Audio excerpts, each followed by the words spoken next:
Okay, once again we're here, ready for another show, and set things up properly. So good morning. We got what? Loggy was here. He just had to just go and swap computers. We got Luke from Texas. He's joined us on Discord. We've also got Blue there from Singapore. G'day Blue. G'day Luke. How you doing? Family Thai Channel Western Relationship. G'day Paul. How you doing? Oh, we're doing pretty good. Great. Well, I did make that video. Do you remember the video I did? I think, where is it? I did prepare that video from a couple of weeks ago, or 25th of June. I said we're probably going to do a live stream and talk about the subject. Give you give everybody a chance to ask more questions. The Andy Stubbs, the Socialist Republic of Australia. You stuck in Melbourne, and Don, how you doing, buddy? Good to see you joining in nice and early or nice and late, as the case may be, from the other side of the world. Anyway, so as I said, we haven't even changed the freaking subject. Let me just go and fix that up on there, because I knew there was something that I probably hadn't done, the topic for today. There we go. Cancel. Topic for today. I don't know what that is.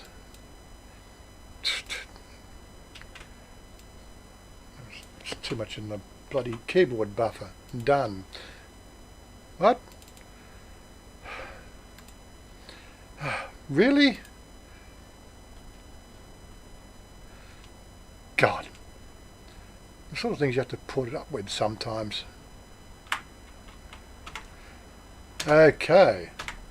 Done. Done and done. Yeah. There's so many buttons I'm going to press to get this thing live. It's not funny. Don Osborne, good morning. How you doing? From Isan.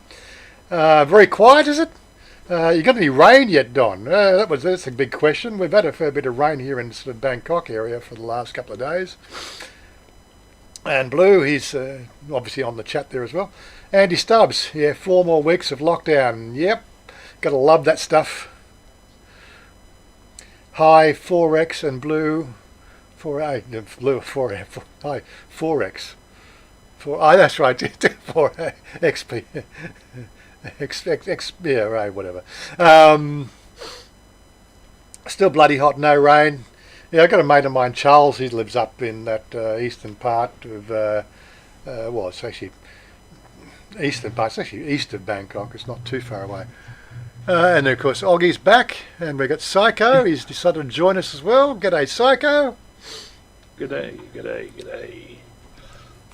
Of course, if you want to come in and chat and all that sort of stuff, then the Discord links down below in the box there.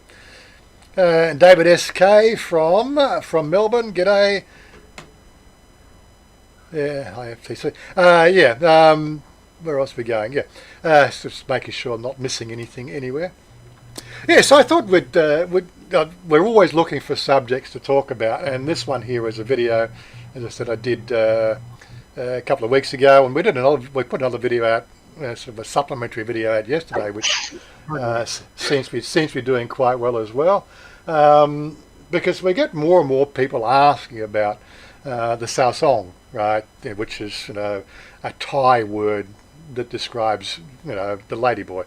Sao as in girl, and Song as in two. That's where the whole name convention comes from. Ladyboys don't like the term ladyboy unless, of course, they're in ladyboy company. Most of that's really come about from the overly generous publicised publications such as Pornhub and X videos and all the other porn channels, where the ladyboy has become rather synonymous with the sex industry. So they have their own word here in Thailand, which is Saao Song. Of course, you'd never go asking that question. You don't walk up to a ladyboy and just say, "Hey, are you a Saao Song?"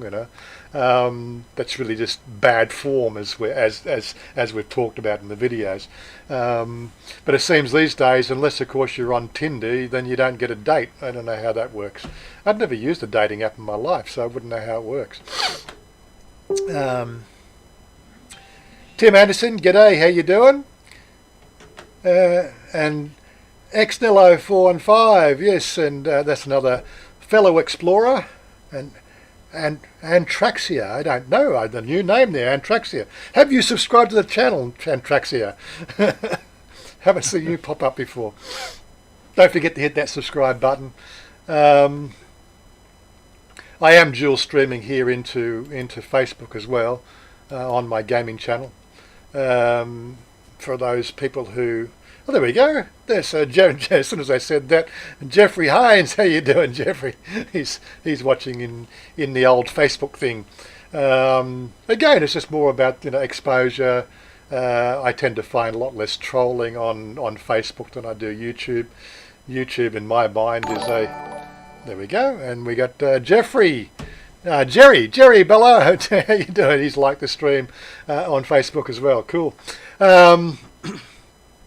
And of course, Facebook has a lot more blings on it as well. So there you go. Look for Adam. We'll get to the... Jeffrey hates these latest. We'll get to the little telltale signs shortly. There's a whole bunch of things, and that's what we've got to do. Let's really open this thing up and just... And Thomas Ogner's latest stream. Maybe I'll turn the actual audio off for that part of it, because that can get quite annoying after a while. Oh yeah, I bought myself a new chair. Go on, get my focus back again, camera. Yeah, I bought myself a new chair. I know I bought a new chair about 4 weeks ago. I don't think I've actually got the chroma properly locked on it, but it's okay. Yeah, but it really had bad back support, and it wasn't really all that comfortable. This one here, honestly, I could go to sleep in. It's a brilliant chair. Jeffrey Hayes, thanks. Yeah, I was. A lot of people do like the channel. I think we try to keep the channel up and lively and talk about life in Thailand, all in general. Alas, the downside of the whole channel thing is the fact that it's a limited market, because the world doesn't really give a damn about Thailand. And right now, look at the whole virus issue. America's still battling sort of high and low, trying to sort of get on top of this thing. And I don't think we've had a case for 54 days. I haven't had a locally transmitted case in Thailand now for 54 days or 55 days. We're a backward country here, aren't we? So there you go. Things are actually pretty much back to normal here, apart from the fact we've got no tourists. And of course, the poor Ladyboys scene, they've got no customers.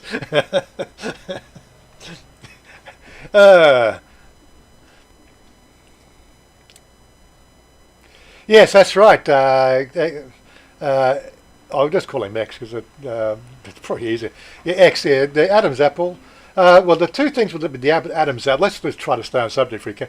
The two things about the Adam's apple is the fact that it doesn't really start developing until about 13 or 14, when a male goes through puberty. If the girls can get access to hormones early on in this sort of piece, before the male transition, their Adam's apple can stay quite small. In Chanya's case, she was on hormones from the age of 13, so she has no discernible Adam's apple whatsoever. But she still has the lower voice, and she doesn't really do much voice training. She could probably do better with voice training, but again, it's never been part of what they want. She was a cabaret dancer, she's not a singer, so she never really sort of worried about it. Just making sure. Lord Dark, he's joined us. How you doing, Lord Dark?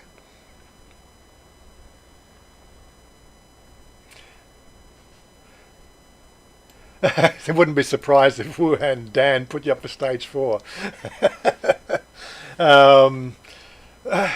Well, I said, what did we do here? Like, there was a good article that came out yesterday on the Tiger. Why is Thailand and the areas, like Cambodia and Laos and Myanmar showing so few cases? And it really comes down to the fact that it's, well, one, with all the pollution we had in December, Thais were already quite into wearing face masks to minimise the pollution that we were getting, especially up in north and in the farming communities. We had some pretty bad pollution here in Bangkok as well. It was getting up to the 250 to 300 mark quite regularly. So face masks were already part of it.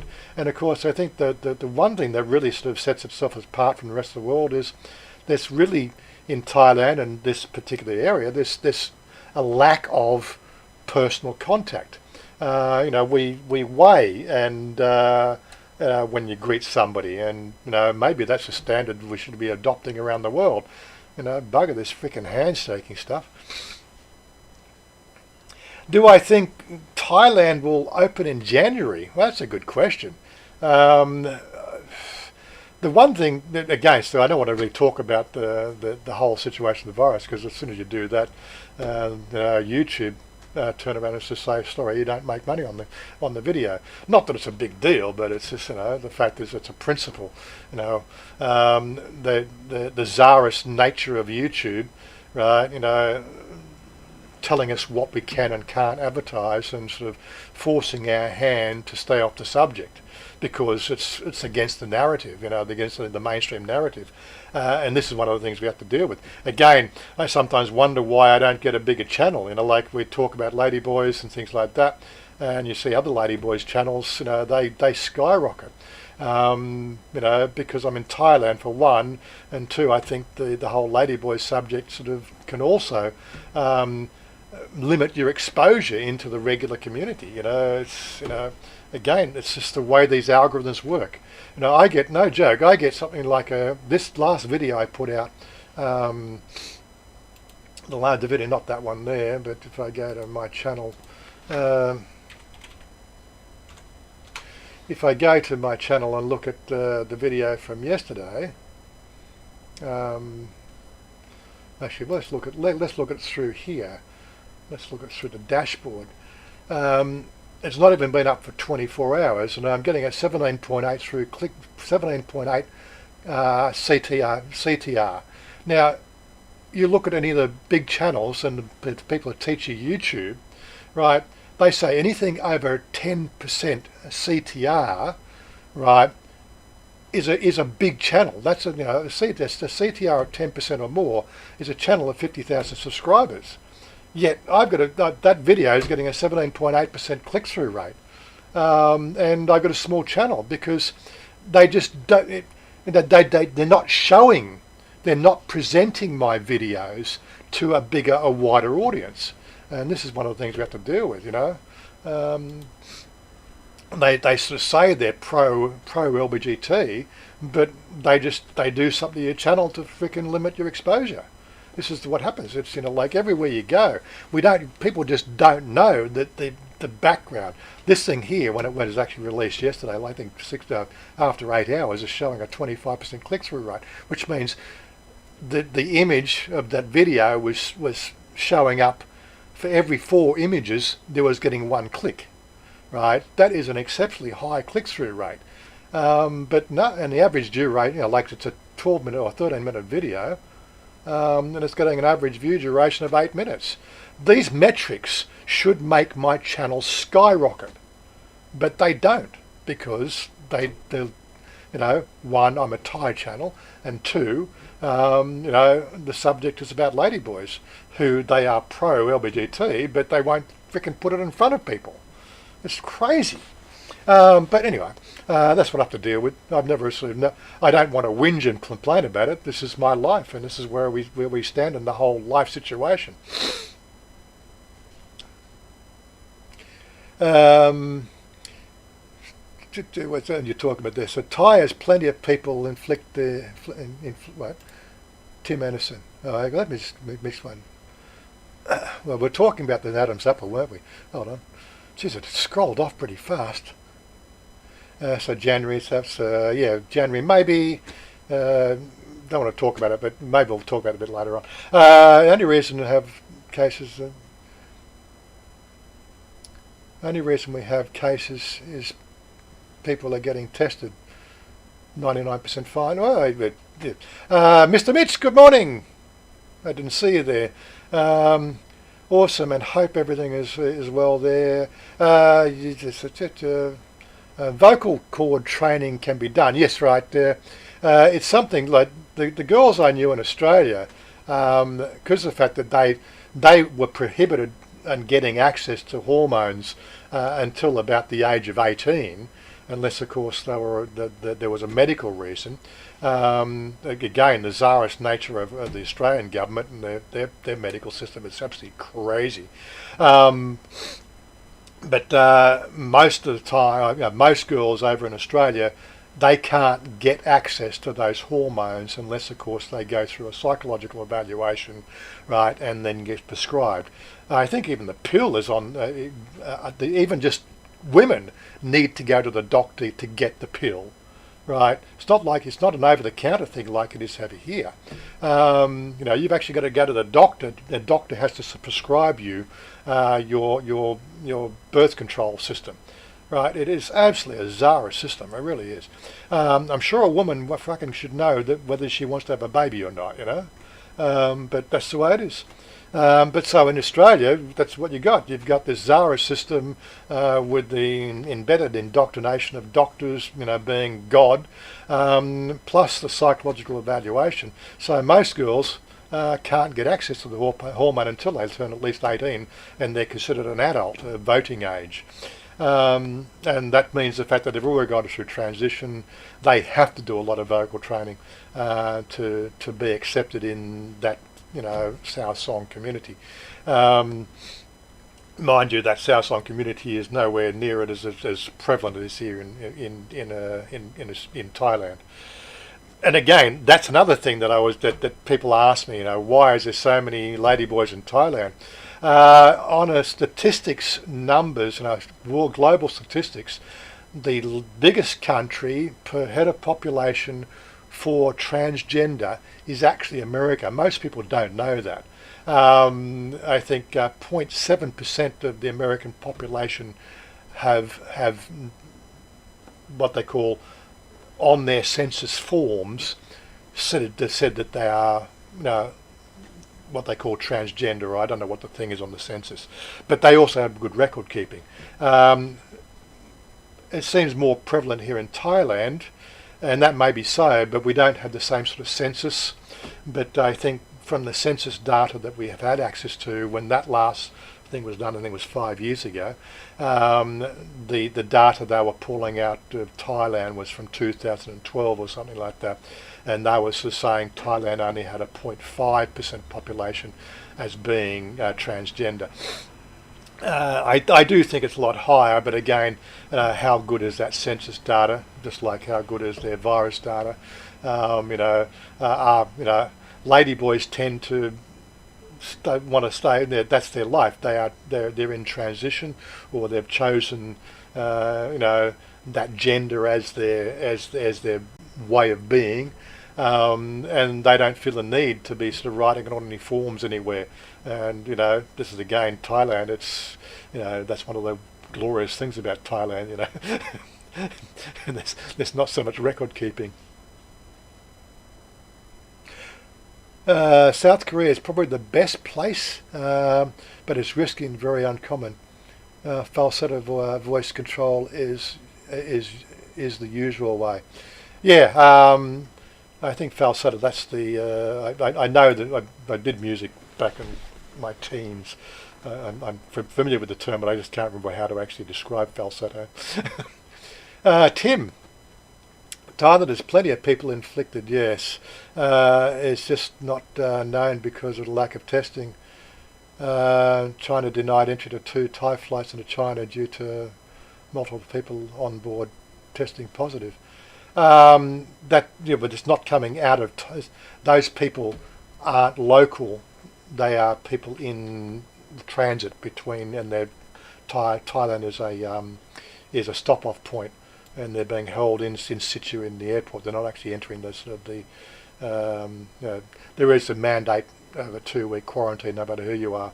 And even those 2 cases last week with the Sudanese and the airmen, I think that's one of the things we've got to love about Thailand. Money talks. They probably have to pay the doorman, $100 or something like to be let out, and they just turn a blind eye to it. Money talks. And Jeffrey Haynes, I love Chanya. Yeah, well, I try to get her involved in the conversation more, but it's got to be about a subject that she's familiar with and knows how to talk about. She does speak English, but she gets tongue-tied, which is a bit of a problem when it gets into that sort of situation. You put her in front of the camera. Although she loves taking the selfies, she's a little bit on the camera shy when it comes to video, although it might not look it.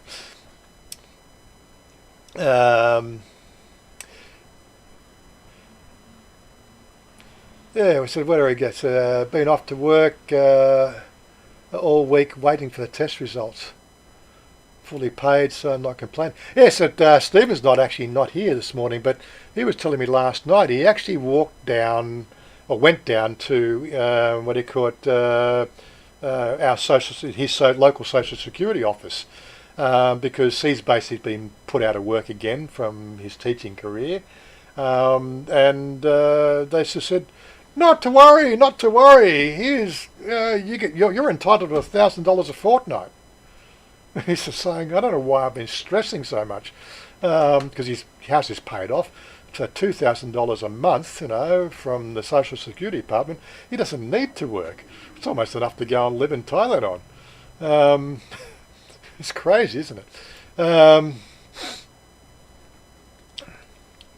It doesn't affect me much. The other can't live. Yeah. Brackus Marsh.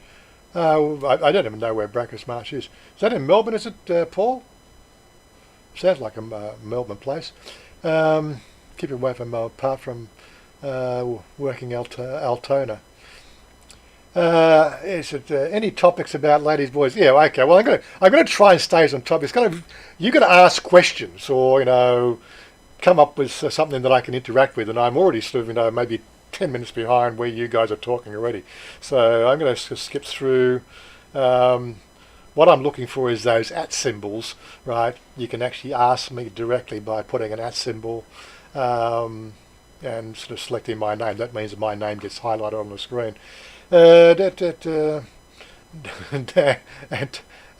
Traxia, do you do cooking videos? I don't even do cooking at the moment. Mother's the cook here, and she owns the kitchen. I just don't go in there. Well, it's like it's an annex part of the house here. If we do get our new house, then we're going to say, right, let's do cooking, and I'll set up for doing cooking videos and shit like that, and all sorts of other things. Because I enjoyed cooking. I did 8 years after the divorce. I did 8 years of home cooking, whenever I could. Half the time, of course, it was quick microwave meals or reheats, because like cooking for one, oh my God, you can't cook for one. Anybody said cooking for one is almost impossible. You have to cook for 4 and then put three meals in the fridge. So you're always reheating stuff, which gets quite boring after a week. But I still enjoyed my cooking. Bar Shrink, how you doing? Keep doing what you love. Chanya is so much fun to watch. She is such a she is. She's such a lady. She's the apple of my heart. She's just everything. Love the girl. Even when she's just like she was out till 2 o'clock last night. Bloody stop out. Yeah, it's terrible. She gets to go out more than I do. Mind you, I don't have any reason to go out, All my life is on the computer. I actually, in the video I haven't produced yet, where I do ask that question, and she does give an answer. But in long and short of it, after she understood the question I asked her in the video, right, and rephrased it, and paraphrased it, and got the cut, there was 6 salons in her area, that they classified as her area on Soy 110. And 3 of those have permanently closed down. So she's had a resurgence in business, so she's doing quite well. She's less competition, but I'm sure that over the period of time, that competition will definitely sort of come back. It's such a Thai thing, right? She has still got a salon across the road from her, so she's got direct street competition, but it only just takes something like this, the whole shutdown, and of course she doesn't have a loan to service for all her shop equipment, if you know what I mean. So the other 2 shops that are still in business, they'd been there for a long time, whereas most of the other shops, what happens is the fact that they borrow money to set up the business. They borrow money from family, they borrow money from loan sharks, they borrow money from everywhere, and as I said, then there's no income. They still have to pay their rent, which is the biggest shit that everybody has to deal with this situation, and then on top of that, you've got to put food on the table, and primarily, I think the way that the 5,000 baht a month thing came from Thai government, if you actually owned your own business, you weren't entitled to it. So basically, any savings that they might have saved up, and pretty much just like in the West as well, 95% of the population are living paycheck to paycheck. So they had no money coming in. They're still wanting, they're having to find money to pay the rent, and like Chanya's shop was 4,500 baht a month. But she doesn't have a loan, right? Basically, she had enough money in the bank to pay the rent, pay the electricity, no problem whatsoever, so she's still in business. And that was one of the things. So again, it was an investment I made, I'm investing in her because, that's what you do. It was 200,000 baht to set the shop up, but she didn't have to borrow that sort of stuff. People who sort of try to set up a business these days, they actually have to borrow that 200,000 baht. And if they've got no income to pay the loan back, then they're up shit creek. It's really quite a shame. But yeah, anyway, long and short of it, 3 of them are closed down. I don't explain that in the video because it was a video about other things, but it was just a quick question I asked her, getting her feedback. But that's in a nutshell. That's what it was all about. That's how it all panned out. Australia is such a nanny country. Yeah, one of the things I hated about Australia, had a good time in Bangkok with the boys. You would have been. I would have been. Yes. It's one of the things.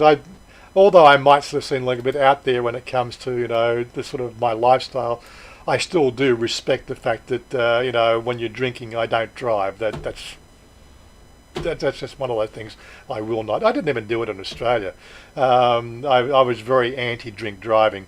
I think one beer or one glass of wine with a meal, and I thought that was okay. But 2, and that's it. If you get a cab, don't take the chances. Mind you, again, I was critical of for work. I suppose I wasn't so critical, but I think for the last 5 years of me working, I was actually public transport.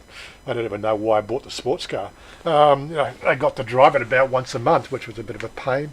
Because again, I had nowhere to go. I was, single guy living in Sydney, working, playing computer games, and bought a sports car because I gave up cigarettes, and I'd done 12 months not smoking, and I sort of saw my bank account going up. I says, oh look, I need to reward myself. So I went out and bought myself a sports car. It wasn't an expensive sports car, but it was a sports car, and I'm the same. The Hyundai Veloster. God, that thing drove like it was on rails. It was the one that was it was the street edition. The street edition was the one. It was the non-turbo version with the race suspension on it. And God, I could do the gorge, and it would fly down the gorge. The gorge has 6 hairpin bends, and it was a lovely car. I love driving that thing. But yeah, drink driving. Don't do drink driving. Well, Susie had a bit of fun. She did what most bars did if they had the ability to cook, and she turned her bar into a bistro. So she moved the bar from the front out the back, which actually wasn't a bad move at all because it actually makes more room at the front for more tables, and a little bit more for the social distancing as well. But she's a good cook, you know. She'd make a farang, a really exceptionally good Thai wife. You know, she's a great cook. But of course she doesn't want a boyfriend. She's had enough of boys. She's in her mid-40s and she's quite over the whole boyfriend thing. I'm quite sure. I can't say that for definite, but it does seem that way to me anyway. Trans gatekeeping is a problem, but at the same time, someone on HRT, hormone replacement therapy, should be seeing an endocrinologist for safety.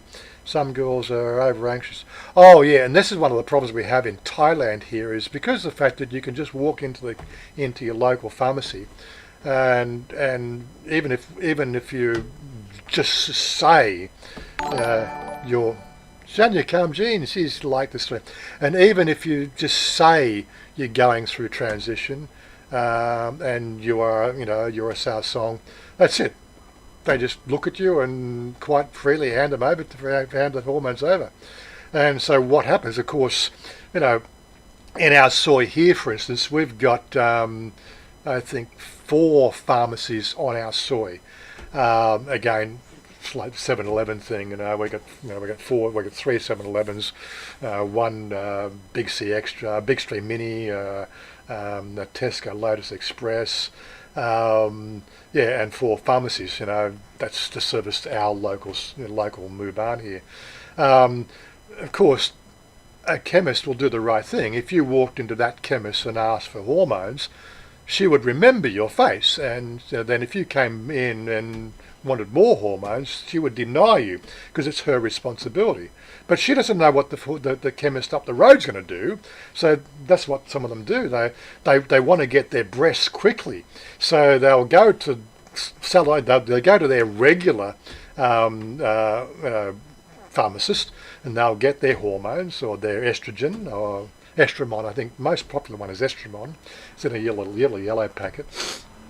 And then they'd walk up to the next pharmacy and they'd ask for Estremon again, and they'd quite freely hand that over, and then they go to the next one, and so 4 pharmacies, you get 4 packets of Estremon for a month, right? And they're taking 4 at a time because they want big breasts. It doesn't work like that, girls, but again, and it does. It sends some of them crazy.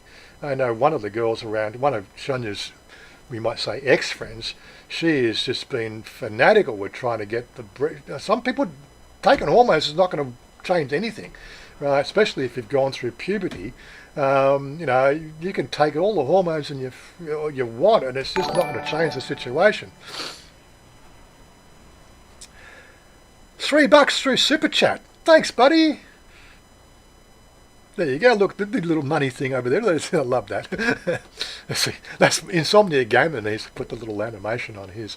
But yeah, but again, they ruin their body, and they ruin their mental health as well, because it's just not good for their body if he's overindulging.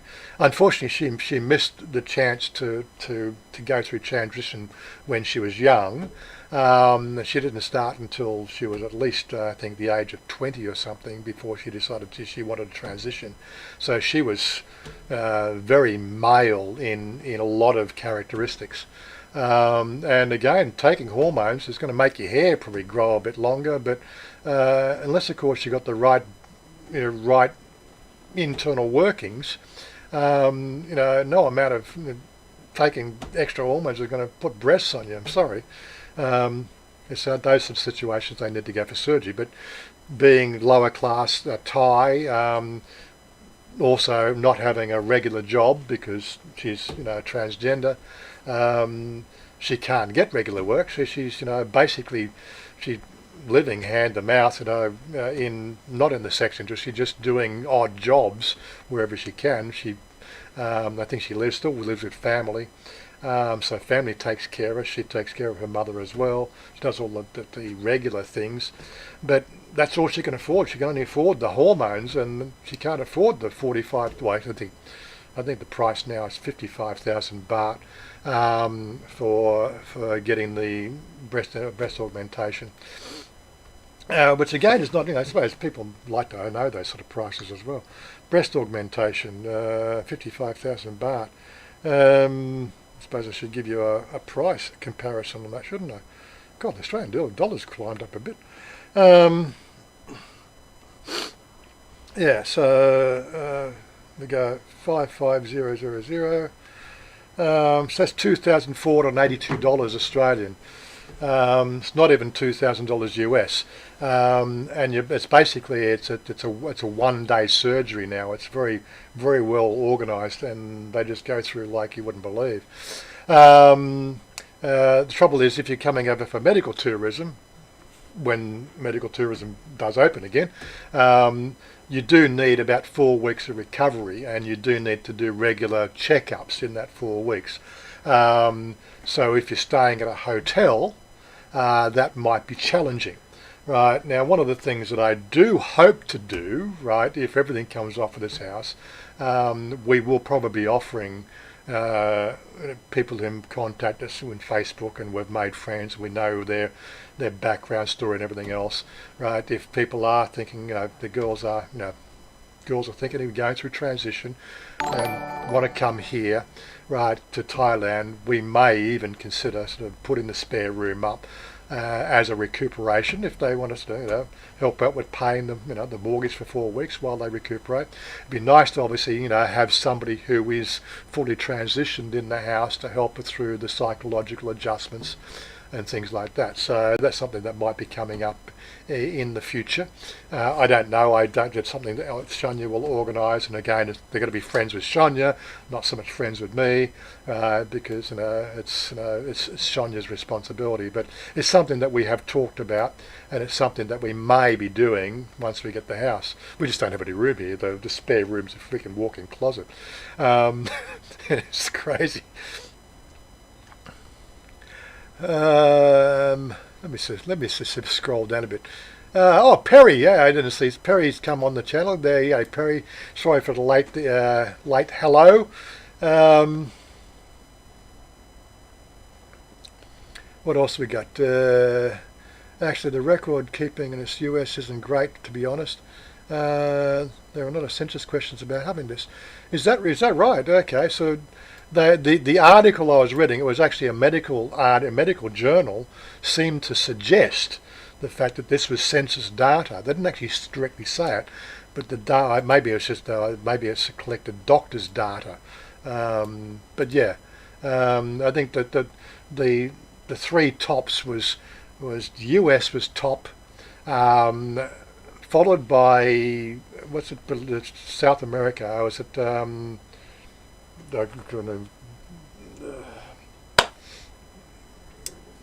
what's the country just below? It's running. I can't remember the fucking name of it. Complete mental blank. Have to go to a map. Where's my Google Maps? I'm terrible. It'll come to me before I get the map up. What's this? Scroll out. Scroll out. Come on, scroll all the way out. Yeah. I'll remember it in a second. As soon as I get there. Brazil! I think Brazil was the second highest rated country for transgender, and Thailand came in third. But yeah, it was interesting article. I should have done the research. I only thought about doing this thing this morning about an hour before starting the stream, so I didn't get any material ready as usual.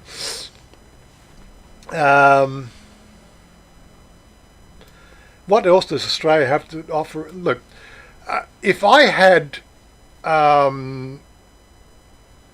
a philanthropic attitude to doing. What I would be doing, there's two businesses I would run in Australia. One is vertical farming out west in places like Orange or Broken Hill, no, somewhere out in the middle of New South Wales where there's a lack of water.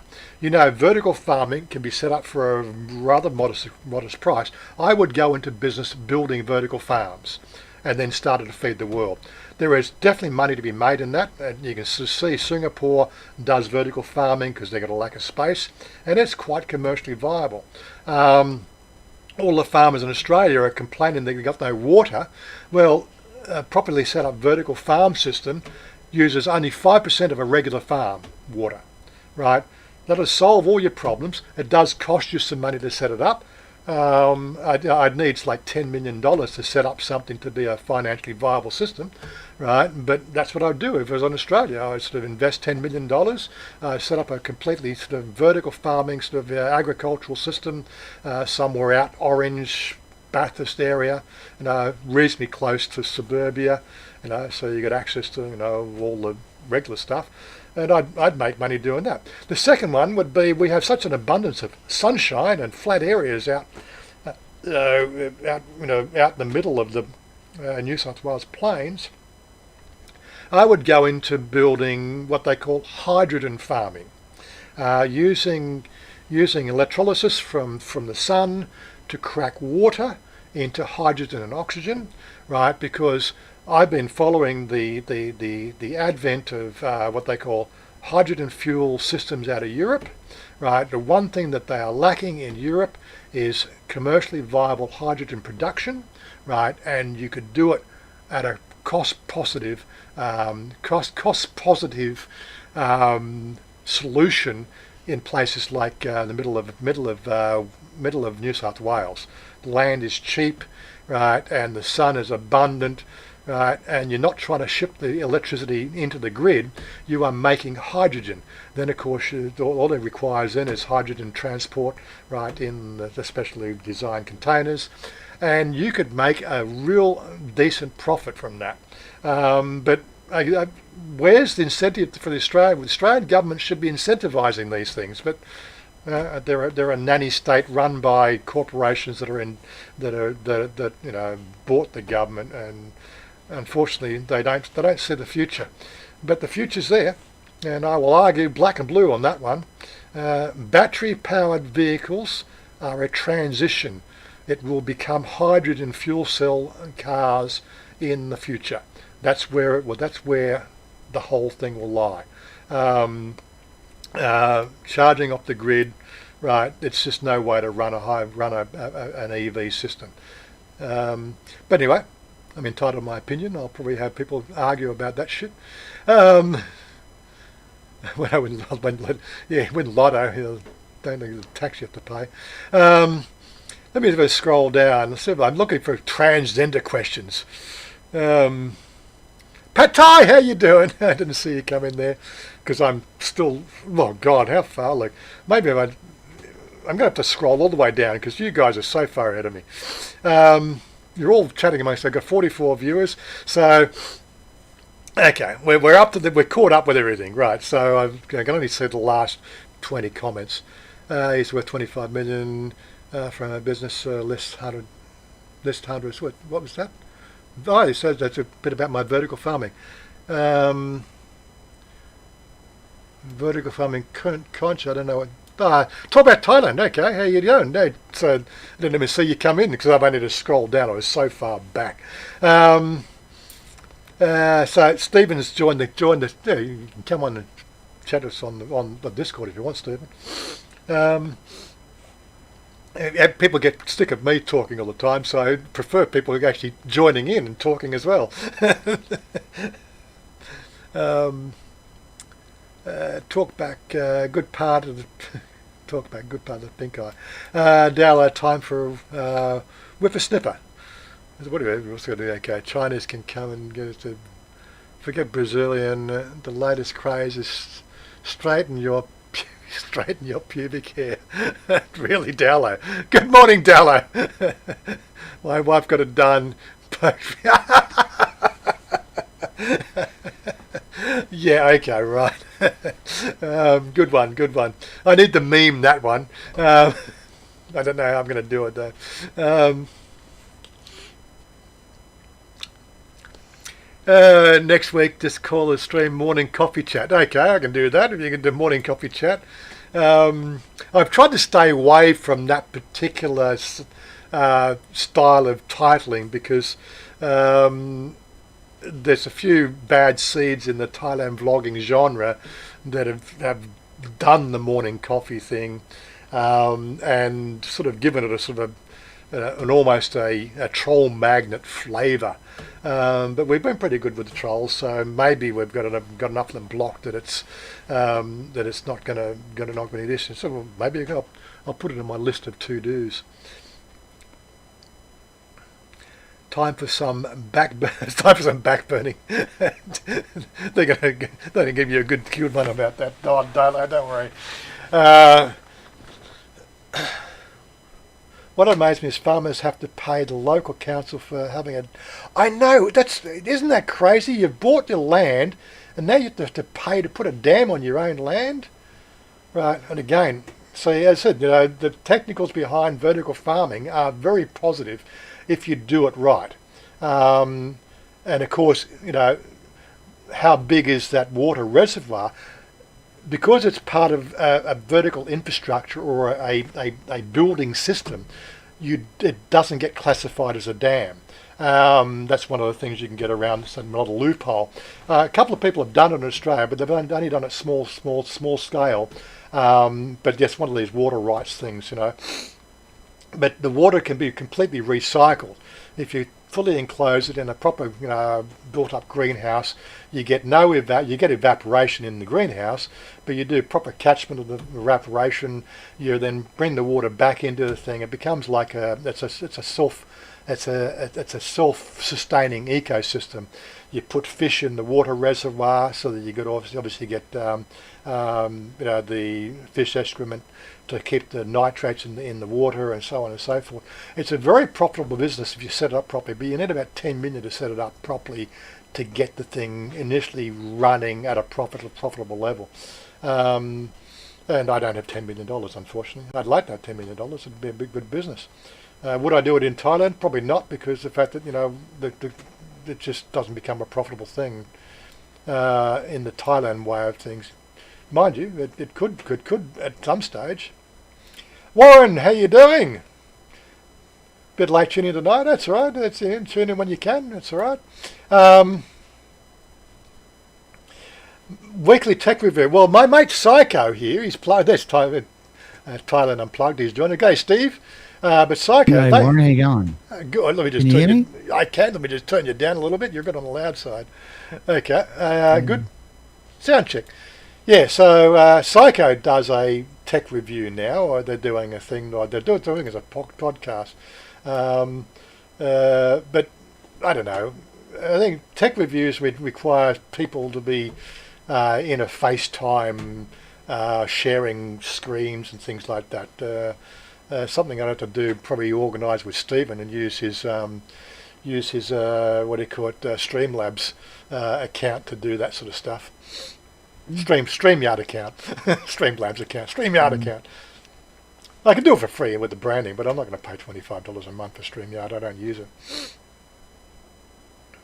It's a good program, Mark.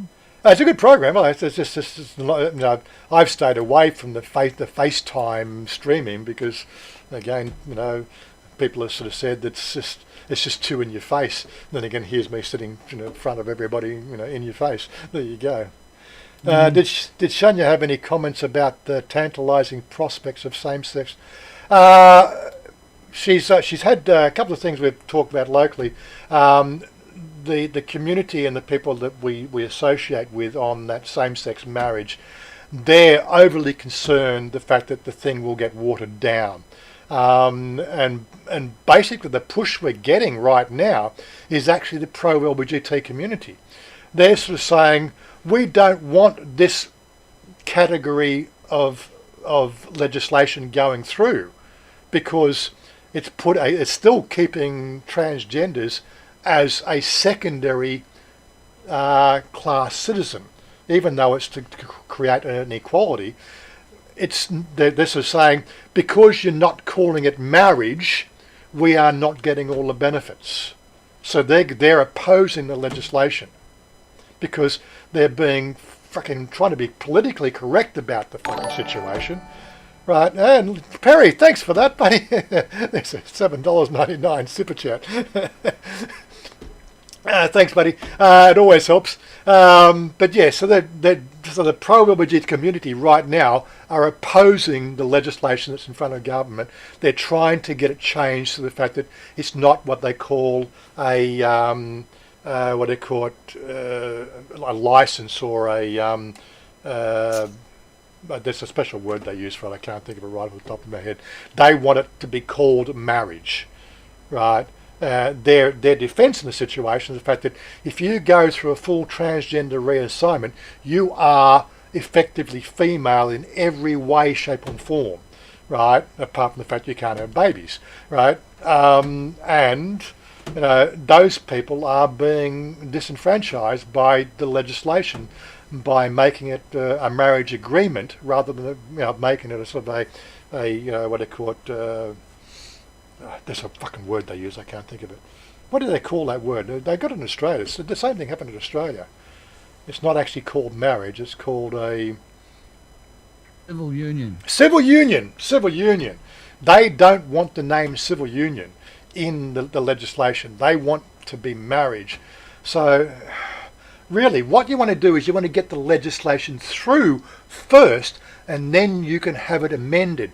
That's the way you deal with it, and that's how Australia got it working, right? Just let it get through. They finally come to their senses. Let's just get the legislation through, then we can amend it.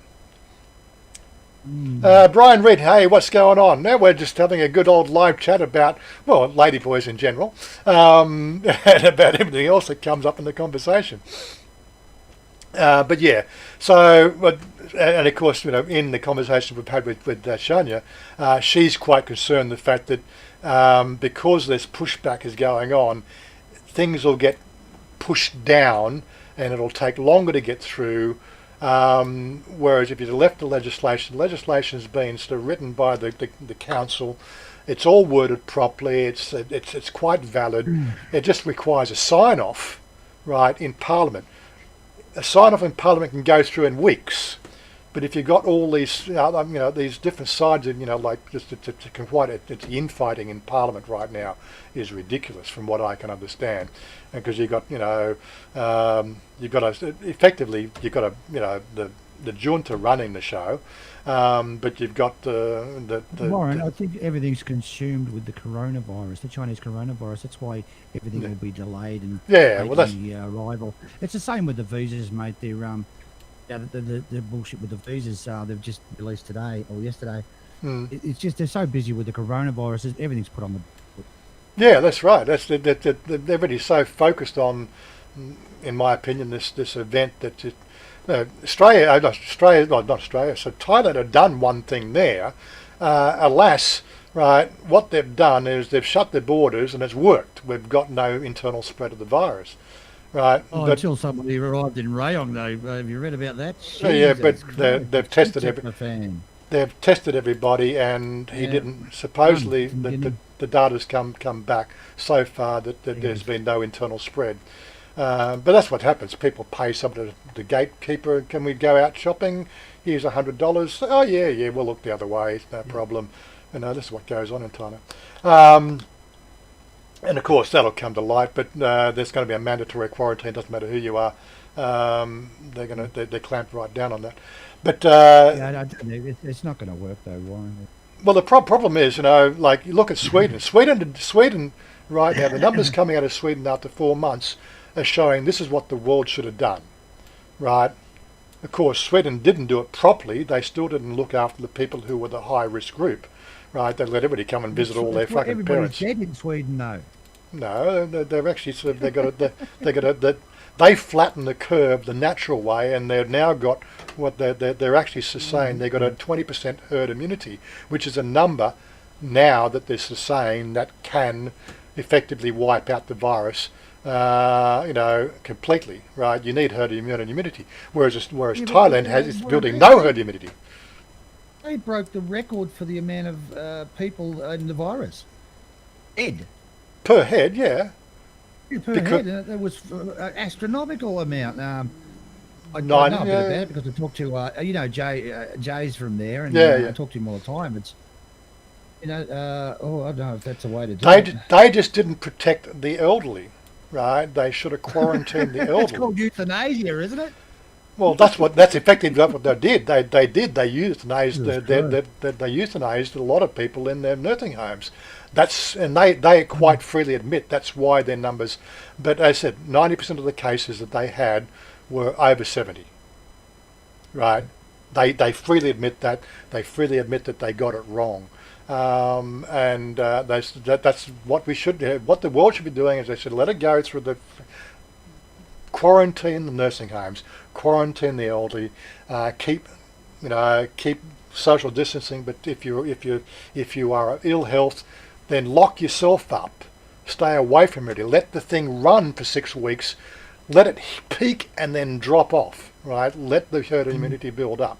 That's what Sweden's numbers are now showing. Right, and a couple of other countries have done that as well. Whereas America, they did that too. What have they no, lost? They've lost. What have Thailand, they lost? America's just a lost cause. America's left. They're, Yeah, they're, they've done virtually the same thing, Warren. They've virtually, through their own misjudgment, have let the thing go wild in America. So, where's their immunity system, to the virus? I don't know if that's a viable excuse. Yeah, but the numbers, my opinion, the numbers are coming through. That's the thing, that there's articles now, not in the mainstream media, but on the fringe media. Because the mainstream doesn't total line to the mainstream media, so that gets suppressed. But this is what the doctors are now saying, is the fact that this is probably the right idea. Whereas Thailand, right, they're going to have to wait for the rest of the world to go through that phase before they can open the borders. Because we've Warren, basically can got you turn my microphone up a bit, please? You've it down too far. You can't hear yourself. No, people are saying they can't hear me very well. Can't hear you because you're blasting me now. Hold on a sec. Let me just turn you up. Am I? I don't know, it's probably. Well, maybe I got it wrong then. No, it's all right. I can fix that. Uh, Let me just check the numbers. So just give me a sound check again. 1, 2, testing. 1, Oh. 2, 3. Again, do that again. Testing. 1, 2, 3. No, so you're peeking out there now. I'm going to turn it down from here. No, it's all right. It's good. We're good. We got you. I got you in the yellow zone now. All right then. Yeah, it's all right. It's just one of those sort of things, isn't it? It's just trying to get these sound balances working. We're all different, though. We are. All different. Of course, I can't even see my sound meter on my one. Where's my sound meter? Yeah. We're using banana, are you? I'm just We're looking at the using mix. I'm looking the sound mixer. I'm not actually seeing the thing come up on the. Everybody's listening to me, but Oh, Luke says it sounds good now. Oh, good. Okay, that's what we want to think. Jot down those settings, please, Warren, and use them next. So I just coming on with Nick. got to turn my headphones down. These headphones are just too good. That's all, because you're blasting my ears out. It's all You've good. got open back microphones, have you? No. These Open are back. the new what I call esports. All right. They're not open back. They're closed, but they're completely capped in their 7.1 surround sound. Oh, can't beat the open back, mate. Geez, you get the best sound out of them. Yeah, but unfortunately, it feeds back through the microphone here. That's exactly right, Warren. Yeah. You just got to keep your head not pointed at them. The microphone. Well, Yeah, when I get they're great for, when I get in, when I get my studio, I'll do something different. I'll mount the thing on the wall over here, coming down. On your head? No, it's desk mounted at the moment, so it needs to be wall mounted, Okay. completely out of the way. But yeah, such is life. I got mine similar to yours. Warren, but I have mine on a cabinet, which is below the desk. So it's not actually connected to the desk. It's a Right, good okay. place to put it, and you don't get the banging and the, all the other shit. Got a special guest coming on, are they? Special guests?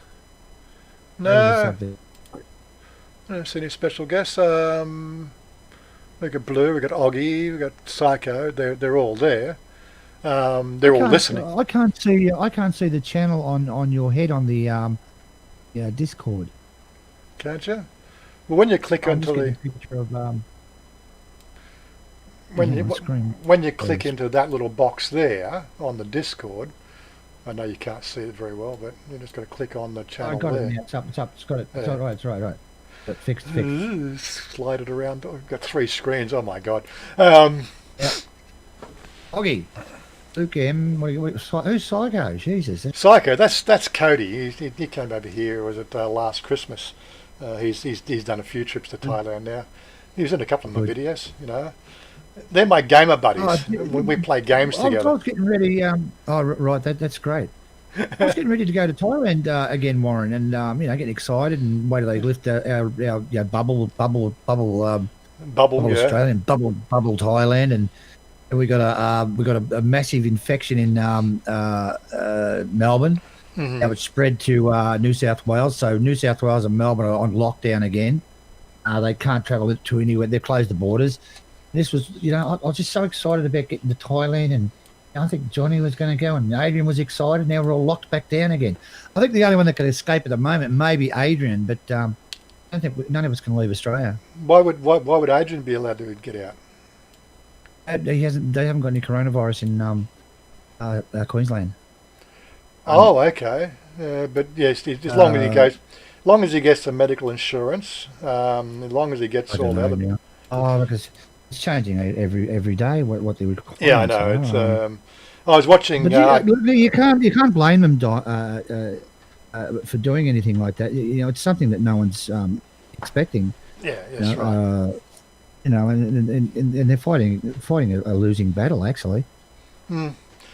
Yeah. But anyway, the good news is Singapore has found an antibody to the coronavirus. It was released yesterday, Was it? and so there could be hope there.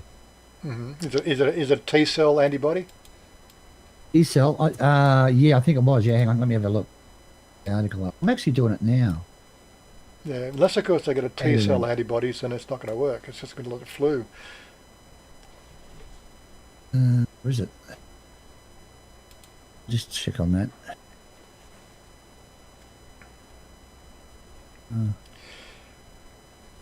They're saying it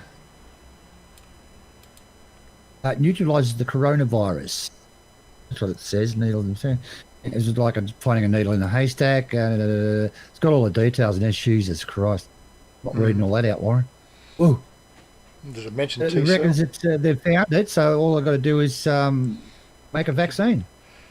Yeah. They've been able to neutralise it, so that's great. Well- Stop it from spreading into the human what do you call it, organs or tissues? What is it? Yeah, something like that. Cells is the word. Or hijacking cells, which the antivirus does, or which the Right. virus does. So we've stopped it from doing that. So that's a major breakthrough.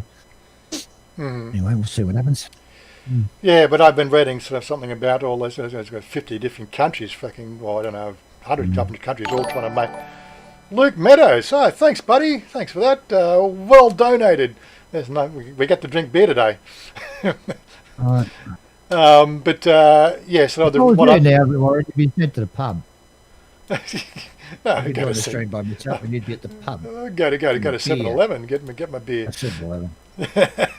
But everything I've been reading is the fact that, unless of course they make what they call a T cell antiviral, it'll just be like the flu. That's you'll have to get different injections for every different strain. They need to sort of this is most of the countries have been going down the anti-venin, along the same lines as what they've been doing for the other coronaviruses, which is the typical breed something, kill it, and then put it in an egg yolk and shove it in your body, which gives you a slight case of the flu, which then builds up your immunity for that strain of the flu. That's what it does. But I've never had one. The worst case flu I've ever had in Australia would be something like 2 days at max. I'd get a sore throat. I'd go home. I would gargle with some betadine, what they call throat gargle. That's with the iodine in it.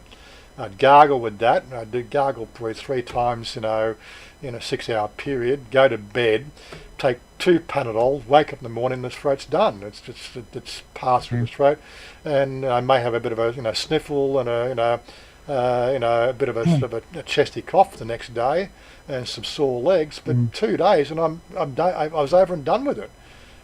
Get everybody in the office is down for weeks. And spreading. The cure for the virus, I don't think it's a long way off, but Singapore's latest findings are going to be a major boost.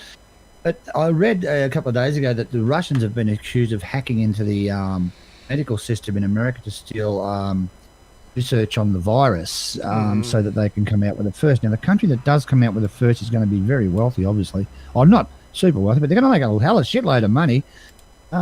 I don't know. I reckon the Americans should open up their database and let everybody have it and say, well, you too, Russia, open up your database. Well, let everybody get into it and get the information out and get in there, and let Singapore open their database, and let's all work together as one planet to cure the Chinese coronavirus. Yeah, the patent offices around sell it to China. Sell it to China twice the price. The patent offices around the globe should all band together and to say they should simply not allow a patent on the one that works. Yeah, fantastic idea. Right, that's what needs to be done. Right, it won't happen because America will fucking rule the roost with that one, and then the lawyers will fucking go over. As long as they just stick to the coronavirus, I mean, but yeah, a pandemic and like it is. Money to be made, Warren. They'll find a way around it. Release the details, make it public domain, and let every fucking pharmaceutical company make it. Then it becomes a situation who can make it the quickest, the cheapest, right? And they might make a little bit of profit, but they're not going to fucking gouge it, price gouging, like that fucking cunt in America, with the EpiPens. $750 for an EpiPen. That guy should have been. I think he was sent to jail, wasn't he? But that's the sort of shit that goes on in America. That should never be allowed. They should. The free enterprise is one thing, but that's just completely anti-human.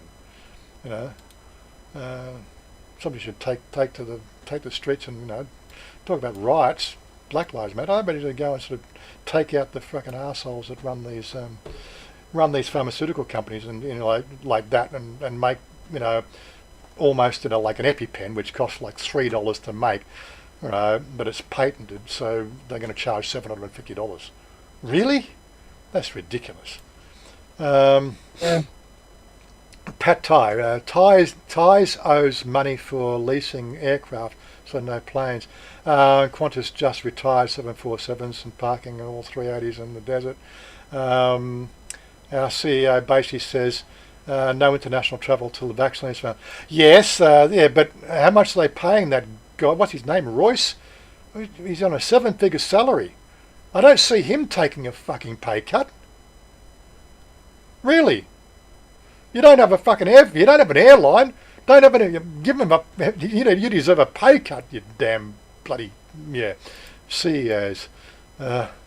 Can't live with them, can you?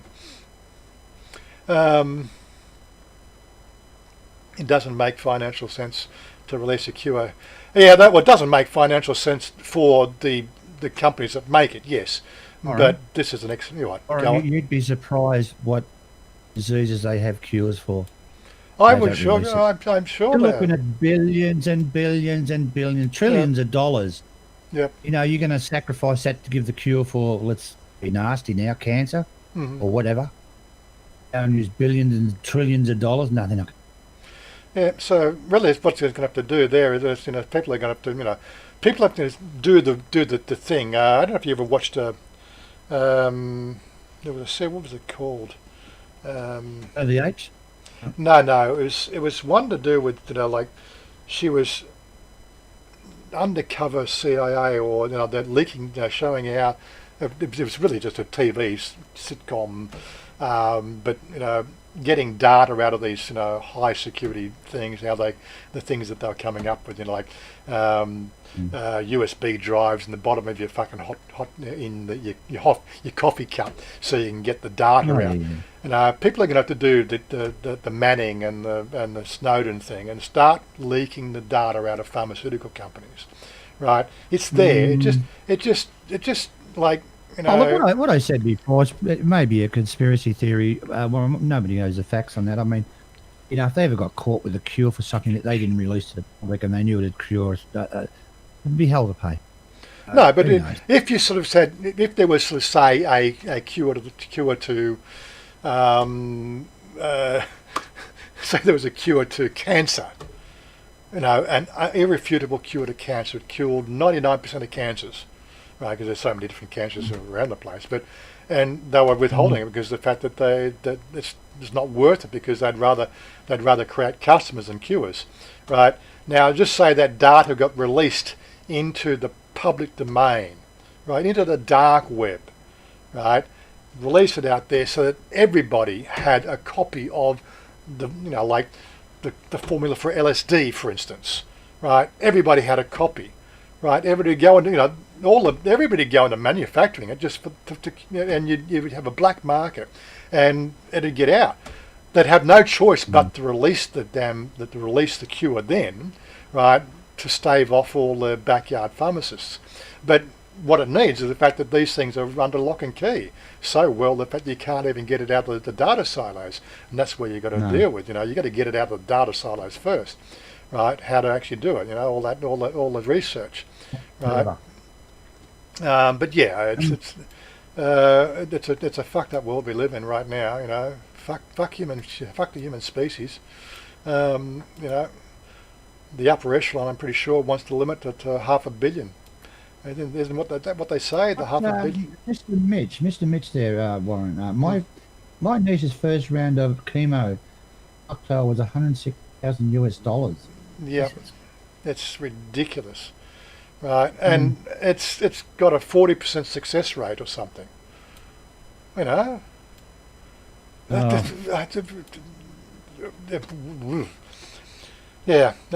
it's a soy dog cowboy. How you doing?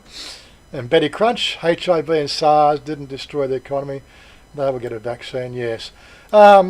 Yeah, but I think that it gets back, Bertie Crunch. It gets back to this thing, the ulterior, right? The upper echelon. They realise that they can no longer control the human nature of people. Look at this Black Lives Matter bullshit. I'm really off the subject of Saao Song, right? But this is what happens with our. What do you want to talk about, Warren? Sorry, I come halfway through it. No, we were talking.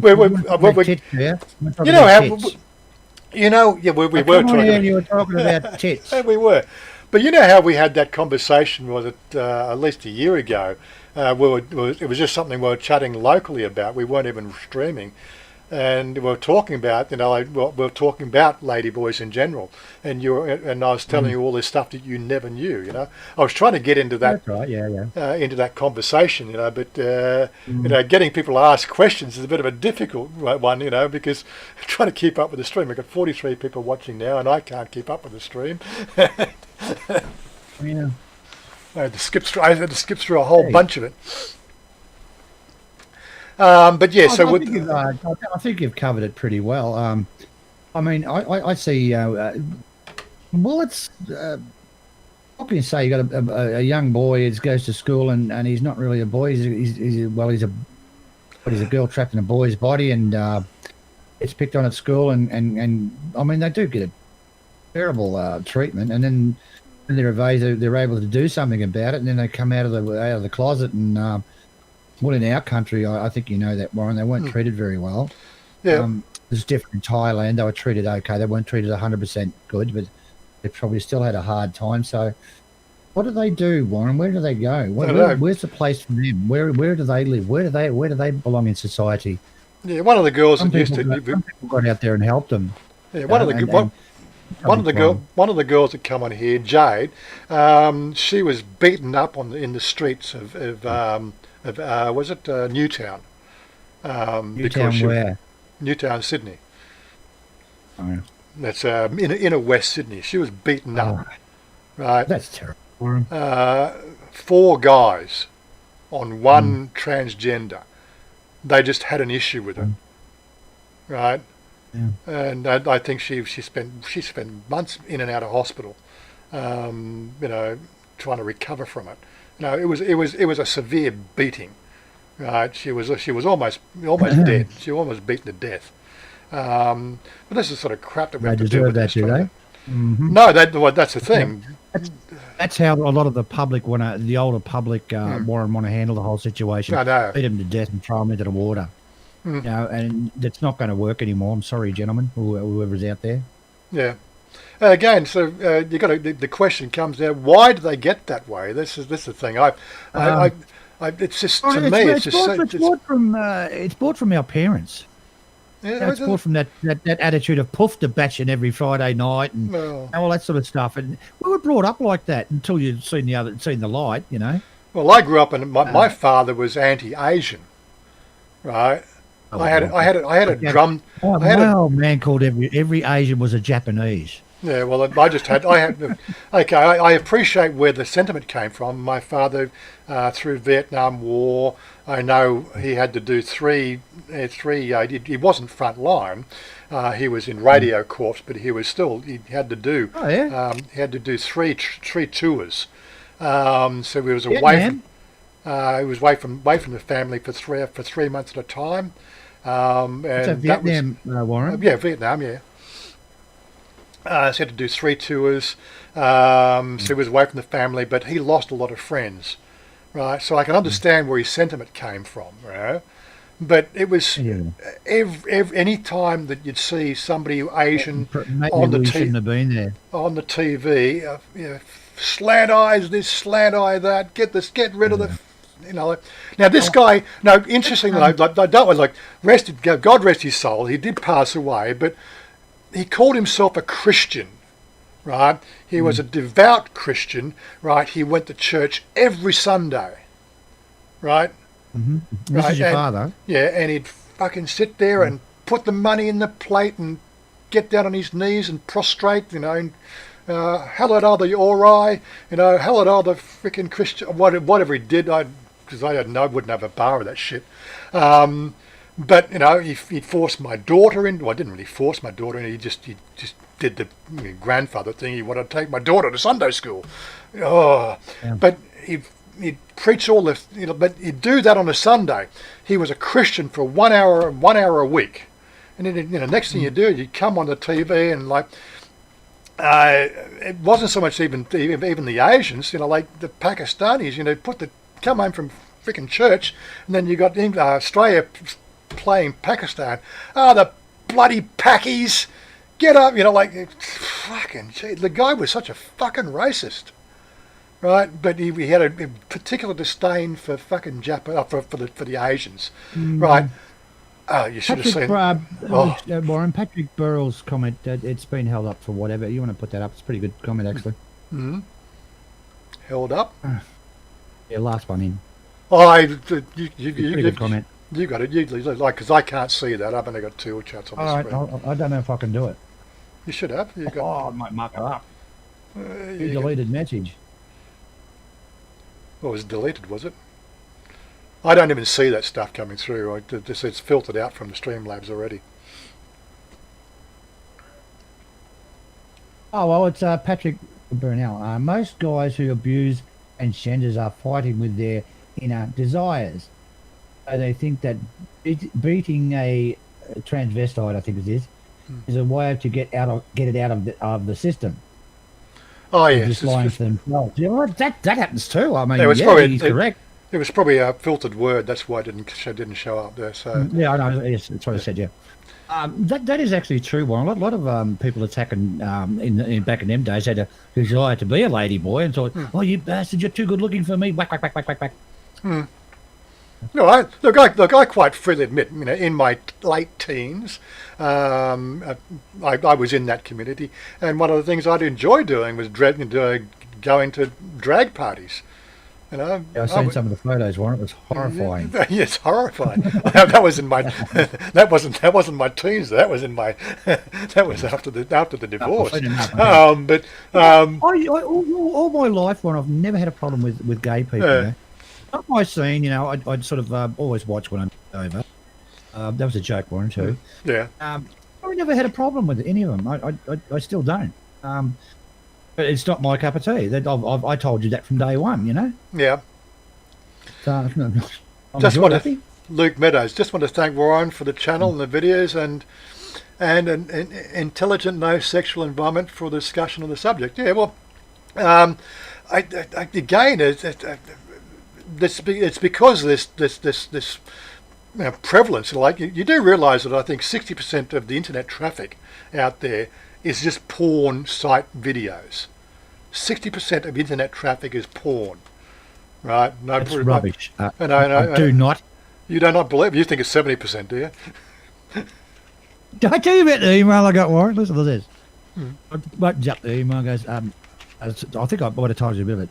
It's Stephen Clark, Airfiner, said, apparently you left your camera on and you're going through Pornhub. We have it on film. And they wanted me to deposit this money, or they were going to release it public. I said, "I'm going to release it public to see how fit I am." So were you? So like in my case, when I got that email, they said this was your account login and this was your password, and because I have a little bit of your I have an individual password for every website I go to. Right, which is I've advised that highly for everybody, right? I could instantly track down which website it was. It was FetLife. What was it? FetLife. It's a fetish, bulletin board. They got hacked about 3 years ago. I still get the email, but FetLife. They had a part of your password, Warren, which would make you shit in your boots, and there's nothing worse than going for it and being filmed. I think I've never had it done to me, but. I thought it was so funny. Yeah.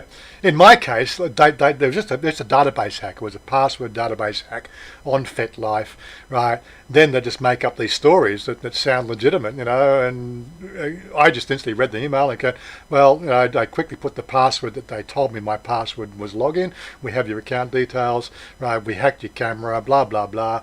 Yeah, right, whatever. The first thing I did, I took the password, put it into my password manager and say, what website was that? Oh, that was FetLife. Yeah, okay. And I did a research. I found the article, FetLife database was hacked 3 years ago, or I think back then it was 2 years ago or something like that.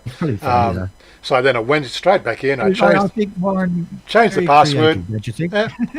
Changed the password, and you know, like they still get the same email. The password doesn't exist. That password's not used anywhere. So it's a complete lot of bullshit.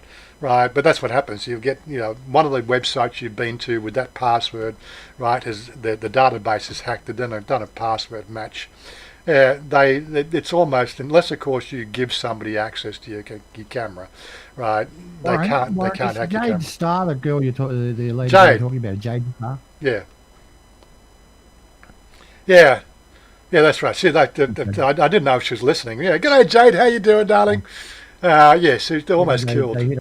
How many years ago was all that happened, Jade?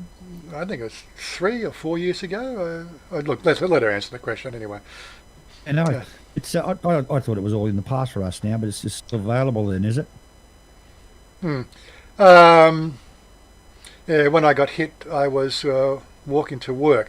My job, something those Lebo dudes haven't got. Yeah, so she was doing. You know, she's a ladyboy. Holding down a regular job. These are out of work fucking Lebanese pricks, right? They're just, you know, nothing come of it, did it? How old are you, Jade? If you don't mind me asking, are you fairly young or? She's one of the ones she's in the over 40 group. Okay. And she's still quite attractive. Yeah. That's probably why she got hit. Yeah. I thought you did I thought you were hospitalised. I thought they almost killed you. The way I read it, was almost killed you. Not on that. What did you exchange conversations with them, Jade? Did you tell them to get stuffed or piss off or anything, or just come up and virtually attack you? She's got Discord. She can come on and answer the question herself if she feels brave enough. You feel brave enough today? You want to talk about it, Jade? Yeah, but when you talk about things like this, Jade, it helps other people understand what's happening. Well, about that, isn't it, Warren? That's right. Could never understand that shit. Anyway. Yeah, I think she says we're going to work. I think it's daytime, so it's in the middle of the morning, you know. It's absolutely crazy. But because I don't stalk Jade. It's just our history goes back quite a few years now. I think 10 to 12 years. Years ago. Oh, okay. So I've known her for a while. She's got everything wrong. She was dating one of my best friends, and there was a bit of a blow up in the relationship and all that sort of stuff. I don't want to talk about that. That's for Jade to talk about. And of course, it makes like you're friends with both sides, and what do? Oh God, people shouldn't break up. They should break up sensibly and happily, and like me and my wife. We broke up. We still talk. We don't have anything against each other. That's what you think, though, Warren. Not the shit I've been feeding her. Oh right, yeah, right. But yeah, so and then of course your friends get stuck in the middle. Which side do you take and everything else? It's a bit of a worry. Yeah, it's a terrible thing when it gets like that. You on my side or her side. Oh Jesus. Yeah. So I'm friends with Jade. I'm friends with the other guy, and you got to keep your distance in case you rub one in the wrong way by saying something about the other one. And you're always walking on eggshells. To get drawn into it. It's like days of our lives for some people. Get in there and stir it up and give wrong advice. And the dude, skinny arms. Skinny arms. Doesn't look skinny to me. I need to work out a bit, but I don't have skinny arms. Your muscles are upside down, Warren. What?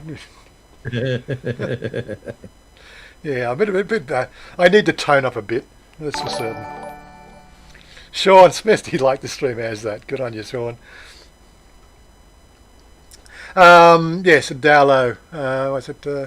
What did Dallo say? I'm trying to follow the conversation. I'm still I've been doing this for. I've been doing this for a year now, and I still have trouble keeping up with the whole thing, and it's a real shit. Trying to keep track of what the conversation is, but yeah. So where were we talking about? So we were talking about not Jade in particular, but yeah, the anti can't remember the anti-transgender movement in Australia.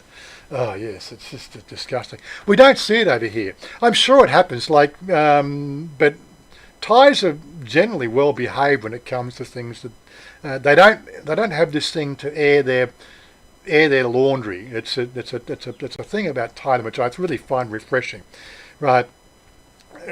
Half the population are borderline poverty.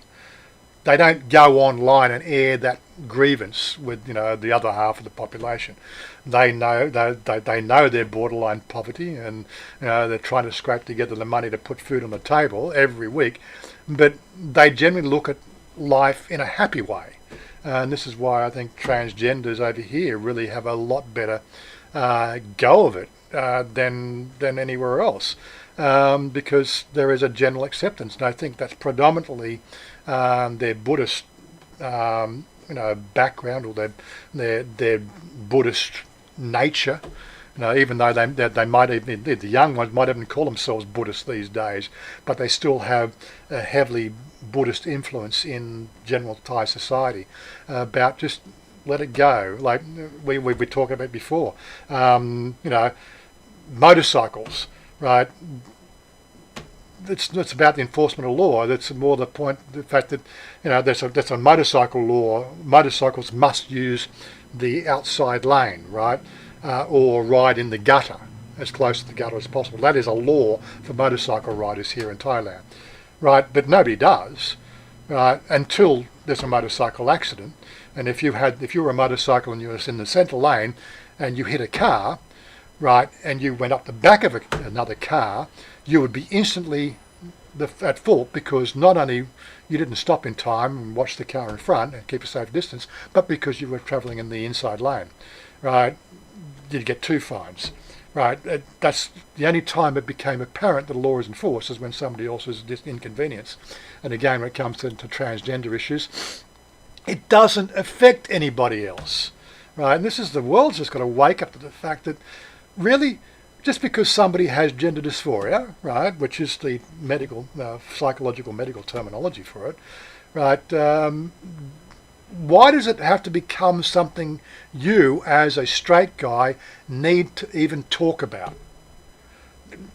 Really, it's got nothing to do with your life. Why do you have to get so wound up about it? It's always completely beats me why they get so completely tied up in sort of loose ends with, you know, I don't know whether it's their Christian upbringing or their religious upbringing. It's just, you know. Warren, let me ask you something. They do the same to the female race, do they not, the male race? Well, I suppose we do, yeah. Let's just think maybe the transvestite race is the third race that they're going to pick on. Mm-hmm. Something along those lines. Yeah. Well, that's probably it. They get into their little huddles and, you know, their little scrummages, and they feel it makes them manly to put them down. Well, quite frankly, you know, the rest of the world these days is looking at you and saying, you're a flipping waste of airspace. 100% of it is. Used to be only 50%, probably 30%. Now that's 90% of the human race is on the transgender side. Mm.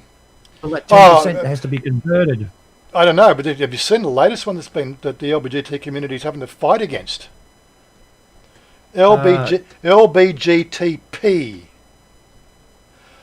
Really? What the pedophiles now want a special classification. Really? That is just so sick. I'm sorry, I can't go there. Like, I can have gender queer, I can have gender fucking neutral, I can have androgyny, I can have any sort of gender persuasion, but as soon as I draw the line at pedophilia. I really do. Yep.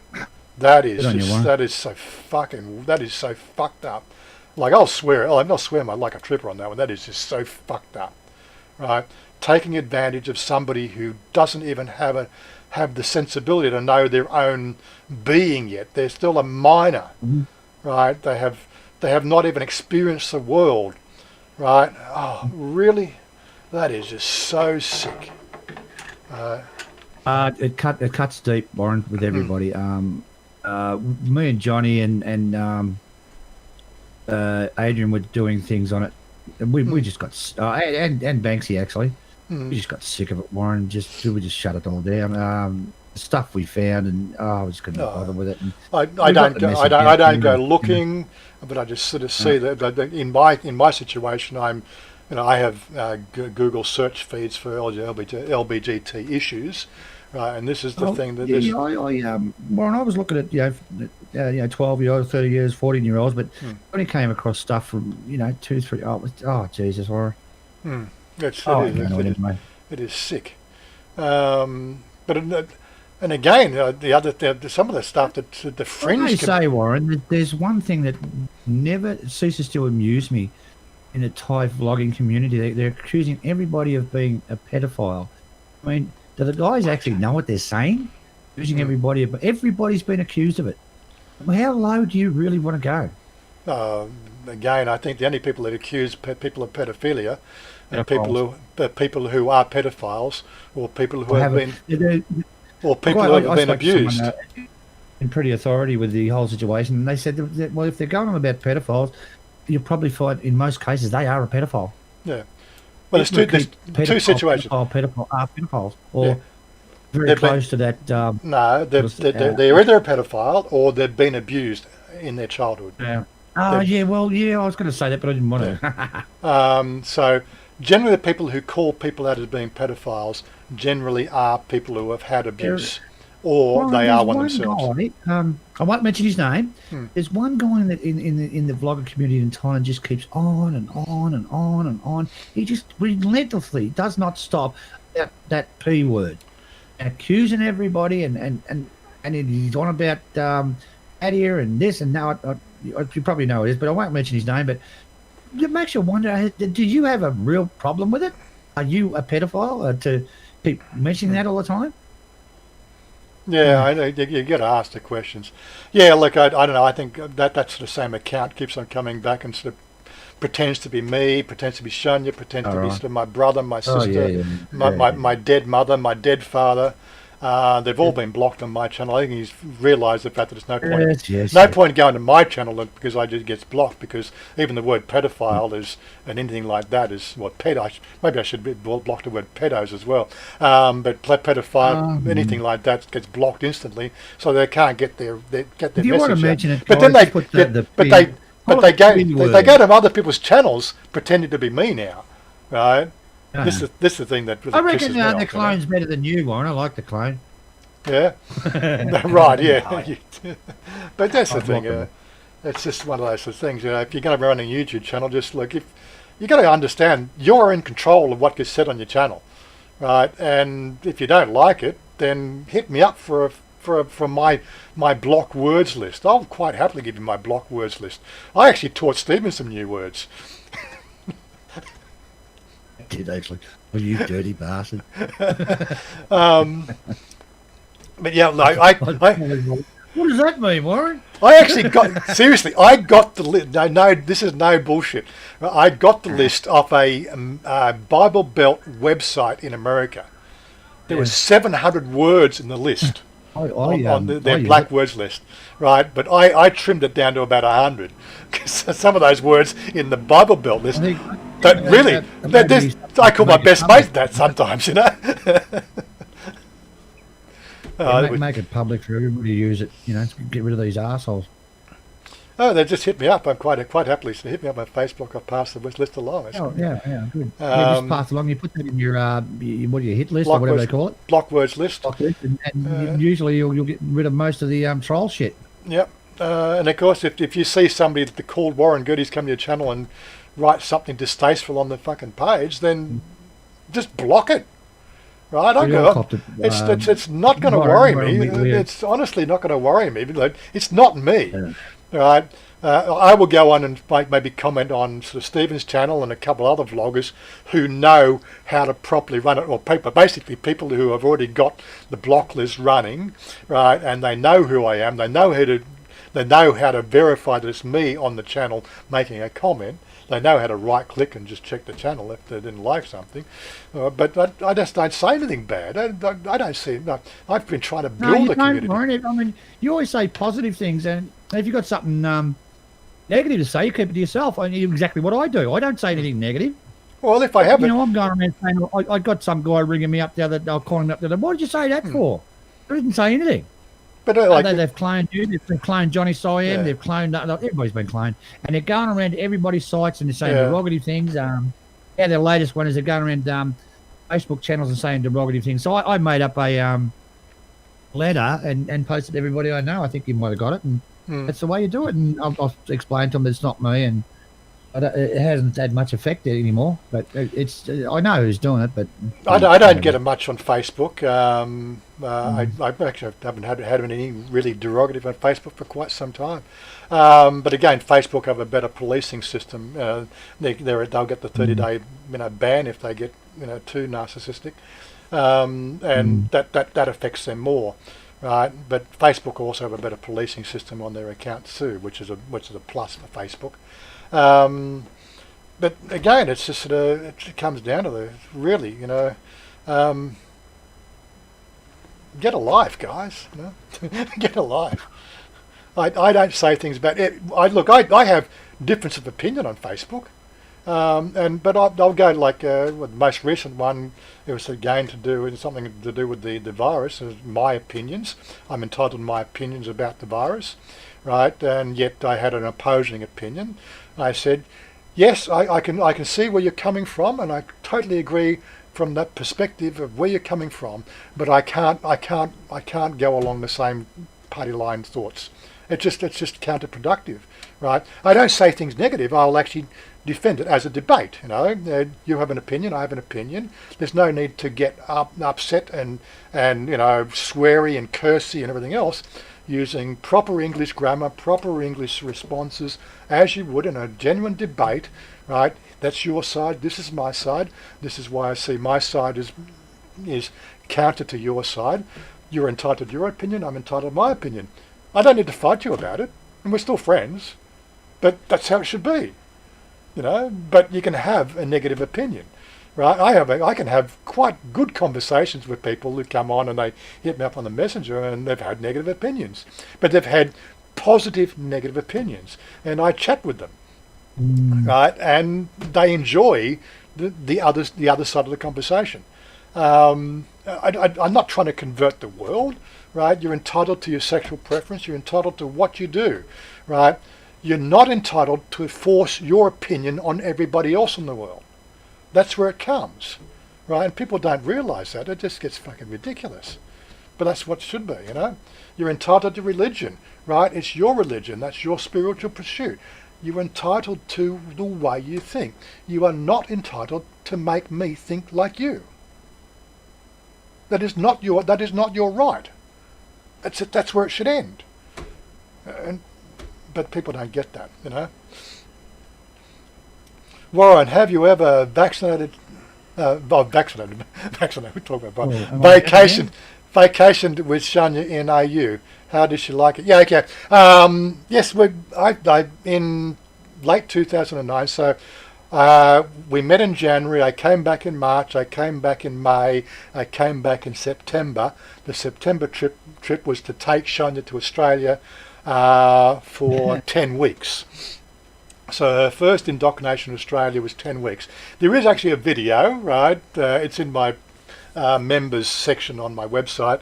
Her first day. She gets out of the airport. The first words of Chanya out of the airport, Australia now ma. Australia now ma. She's sitting there like this. It was 14 degrees Celsius. She said, Australia now ma. And that was middle of September. Was it middle of September? So she just was getting the early spring or mid-spring sort of temperatures. It's something very... Can you hear me, Warren? Yep. It's something very special when they first get off the plane and you greet them. Something you remember for the rest of your life.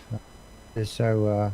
Well, we flew together, so she was coming out of the airport with me. I understand that. But it's when they first realise that they are in another country, away from not in a neighbouring country. They're right out of their safety zone, and the look on Mal's face when she comes through customs. Jesus Christ! Was it? Just blown away. It wasn't so much the Australia now ma. Actually, how Thais in their thing, there's this fixation with white skin. No joke. I really felt she turned white when that plane took off. She'd never been in a plane in her life, right? Yeah. She's on a 747 jumbo and taking off, and she did. She literally went white. And 9 hours in the flight, and she definitely seemed to have panic. For that whole 9 hours, she seemed to be really on edge. But yeah, that was one of the other things about it. But yeah, so she came out for 10 weeks. I'm off for a sec, Warren. Just going to get a drink, mate. That's all right. So then after she came, so she didn't feel comfortable going out in public. Because she's read so much about Australia and transgender issues and stuff like that. And that was 2009. A little bit more forgiving now. We've got same-sex marriage laws now than before that. We didn't have that in Australia. So she didn't. She basically felt housebound. And also we didn't have the great communication systems we did now. So she was making telephone calls to father and mother. Quite regularly, so it was costing a fortune in phone bills, just to stay in touch with family. And over that 10 weeks, you could definitely sort of see she got homesick. Peck is like the stream. G'day, thanks, Peck. So she got homesick. She couldn't have video conversations. So we went back. We took her back. I think late November. So she had her 10 weeks there. We did a bit of travelling around and had a lot of fun. She liked the scenery, but she didn't like the whole, I suppose, quarantine. Effectively, she self-quarantined for 10 weeks because I had to go back to work. So she's basically at home. She spend nights and weekends with me, and not have to be. I'm up at 6 o'clock in the morning, going to work. I'm not home till 6 o'clock at night. That 12 hours during the day. She only had the dog to keep her company. And that was it. She felt really closed off from everything, which is a bit of a shame. Oh, she had the computer. She played on the computer, but that was about it. If she came back in 2011, we brought her out January 2011 for another 5 weeks this time. That was pretty much the clincher. That was in the middle of summer, so she was getting the hot time. So it wasn't cold then, but even then, it just wasn't her. And I even back then, I used to just, when people ask me the question, they say it's like taking a fish out of water. That's the what they call the mnemonic, or whatever they call it, the metaphor. Stephen would tell me what it would. You'd probably correct me with him if you come on. Stephen Monash should tell me because he's the English professor. But yeah, so trying to think of a way to describe it. As fish out of water would be the best way to describe it. She just really, it would change her from who she is. Right. The last thing I wanted to do was change her. So after that second trip, I said, "That's it. Thailand, Australia's not for you. I will make every inroad to come here." And of course, I was already planning to go, but I was still recovering from the GFC in 2011, so all my ducks weren't in a row, as they say. She didn't like it. Bottom line. Then really, it's just basically she just, as a transgender, as a Saao Song in Australia, she didn't feel comfortable about going out in public on her own. Thank you, Australia. That's another reason why I don't like Australia, because of the boys club attitude. If you're not with the boys, if you're not bashing up the poofters, if you're not bashing up the gays, if you're not bashing up the transgenders, then you can't drink with us. That sort of shit fucking. That it, Warren? Sorry. I'm just reading down. So there is always a script. Debates are healthy. It clears. Yeah, that's right. There's nothing wrong. I'd quite happily have somebody came on who was anti-transgender. Have a decent discussion about it. Why do you? I actually had a website. That I was going to probably bring some articles up. Now this guy here, Simon. Let me just minimize myself. I helped Simon put this website together about 10 years ago. It's quite a popular site. He runs online dating for Ladyboys. He's actually branched it off. He's franchised the site off into 3 other countries. So his site covers the Asia region. There's I think 3 other sites for 3 other geographical regions that focus on people in that area, because everything's slightly different. The culture's different, right? So if you word it differently, but this is his main website where he presents his discussion topics. He's written a book about everything else, but he's got some great articles in here, articles from his blog. I thought we could probably this is his girl Mackie, absolutely hot. Now she's only taken hormones. She's never had breast augmentation. She's taken really, really well to the hormone therapy, and she hasn't lost her sensibilities. She's an absolute darling. Really? How about a close-up, please, Ryan? It's not a very good picture. Hello, my name is Mackie, and I work at myladyboydate.com. I am a transgender. Yes, I am. And I live in the Philippines. MyLadyboydate.com operates the first decent dating website for transgender. And our group is very much aware about the challenges, issues about dating a transgender. So this video encourages you to ask any questions that you have about. I won't play the whole thing. It's their copyright material. I didn't Look at the swear. voice. Jesus.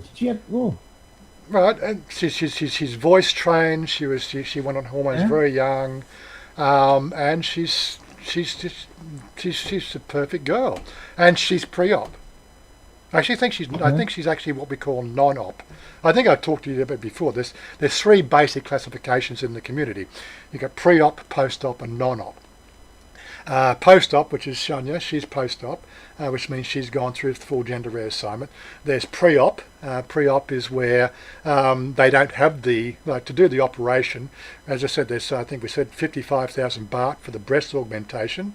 There's 120,000 baht for the gender reassignment, right? And plus, probably, if you're coming late, you might want to do, the what they call the Adam's apple shaving. I think that's 10,000 baht or something. What do you mean like by that. Adam's apple shaving?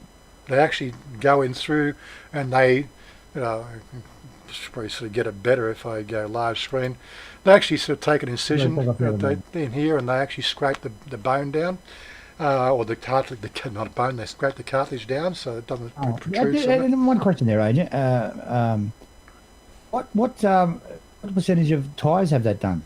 Not many, because they got access to the hormones. So. Hormones Look, access. in Australia, look, this is how I'd pick out a ladyboy, right? Big hands, right? Big hands. Guys yes. have little hands, and the males have little hands. And the Adam's apple. Mm-hmm. And the Thais tick all those boxes, don't they? Haven't got any of them. Well, I've met a lot of transgender ladyboys here that have large Adam's apple, and they're the ones predominantly who've gone late transition. They've transitioned probably 17 or 18 years old after puberty. So things are, they've already, their bodies Can you already. do that again? After 18 years old after puberty, they've done the. They've gone transitioning. Yeah. They've transitioned after the age of 18 or 17, 18 years. Well, can they transition before they're 18? Oh yeah, there's no law against it. Right, so Chanya was playing with dolls at the age of 3. She was always around her mother's ankles, in the kitchen, right through childhood, right through schooling, right in primary schools. She was always hanging out with the girls. She was always doing the girls' things. When she got the reason why she was kicked out of the house when she was 13 is the fact that the family wasn't really well off, and the hormones are expensive. Father just said, I can't afford that sort of stuff. And they had a bit of argument, and she went and lived at the monastery, and then she started dancing in cabaret, with the local dancing troops. That's how she paid for her Can hormones. I ask you a question, Warren? When did you first have what do you call it? The big operation. How old was she when she had that? She had a breast augmentation done when she was 17. Yeah, 17. And what about the other one? The gender reassignment at 23. 23. That's pretty good, isn't it? Yeah, well, that's when she could afford it. She would have had it done earlier, but she had to save up. What is that? Just out of curiosity, what is the gender reassignment? Well, I know what popped off. Yeah. Okay, well, I know what you said, but yes, it's the last price I saw at the clinic that she went to is 120,000 baht, which is $5,415. But yes, pre-op, post-op, and non-op. That's where I was going to say. Pre-op means the fact that they're waiting for a foreigner to come in and save them and rescue them, to hopefully help them pay for the surgery, because most Thais don't have 120,000, right? And most transgenders don't have a job where they can save that much money to do that, unless of course they're doing something like cabaret. Why, Warren, do they have to be taking hormones? They have to take it for the rest of their life? To keep breasts, yes, they have to. The breasts are to suppress the testosterone if they don't have the gender reassignment. Okay. It neutralises the testosterone in the body that keeps their skin soft, keeps their hair lush. So if they have breast transplant, they still have to take the hormones. Chanya takes them she probably has them takes a week's course, probably about every 6 months. She just feels herself a little bit on edge or a little bit off colour, and one of the things she'll do is she'll take some. Warren, she does live with you. Yeah, she has to put up. She has to put up with me. Yeah. So she'll probably, she might take, hormones for 5 days, right? Just to to balance things out. But she doesn't have testicles, so she doesn't produce testosterone from the gonads. So, all right, Warren. Okay, too much information there. That's right, but that's where testosterone produced. Unfortunately, you don't have them. That's another operation they do. I think that operation costs about $5,000. They can actually have their testicles removed. But if you're going to, like, what do you call it? What did you call it before? Change over. I can't remember what you called it. Chopped off, right? Don't they take the balls too? No, that's the full gender reassignment is when they take it all out. Yes. Right, yeah. But there is another alternative operation. Right. See this is the thing we don't really talk about, but there is a big psychological issue with anybody. I do have my legs crossed. So, that's right. we think about it from a guy having your dick cut off. Come on, seriously. They don't talk about it. They don't want to talk about it, right? And just even the thought of having your dick cut off. Don't worry, they go through that thought process as well. Yeah. Right. So some of them will prefer to go what they call non-op. Right. This is where this non-op category comes into the classification. You've got pre-op, post-op. So there's a pre-op, waiting for somebody to help them pay for their operation. Post-op, they've had the operation, and non-op.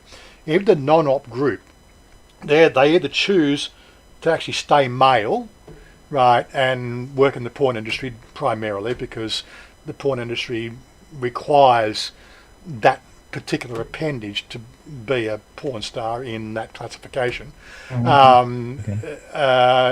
Or they are what they call escorting.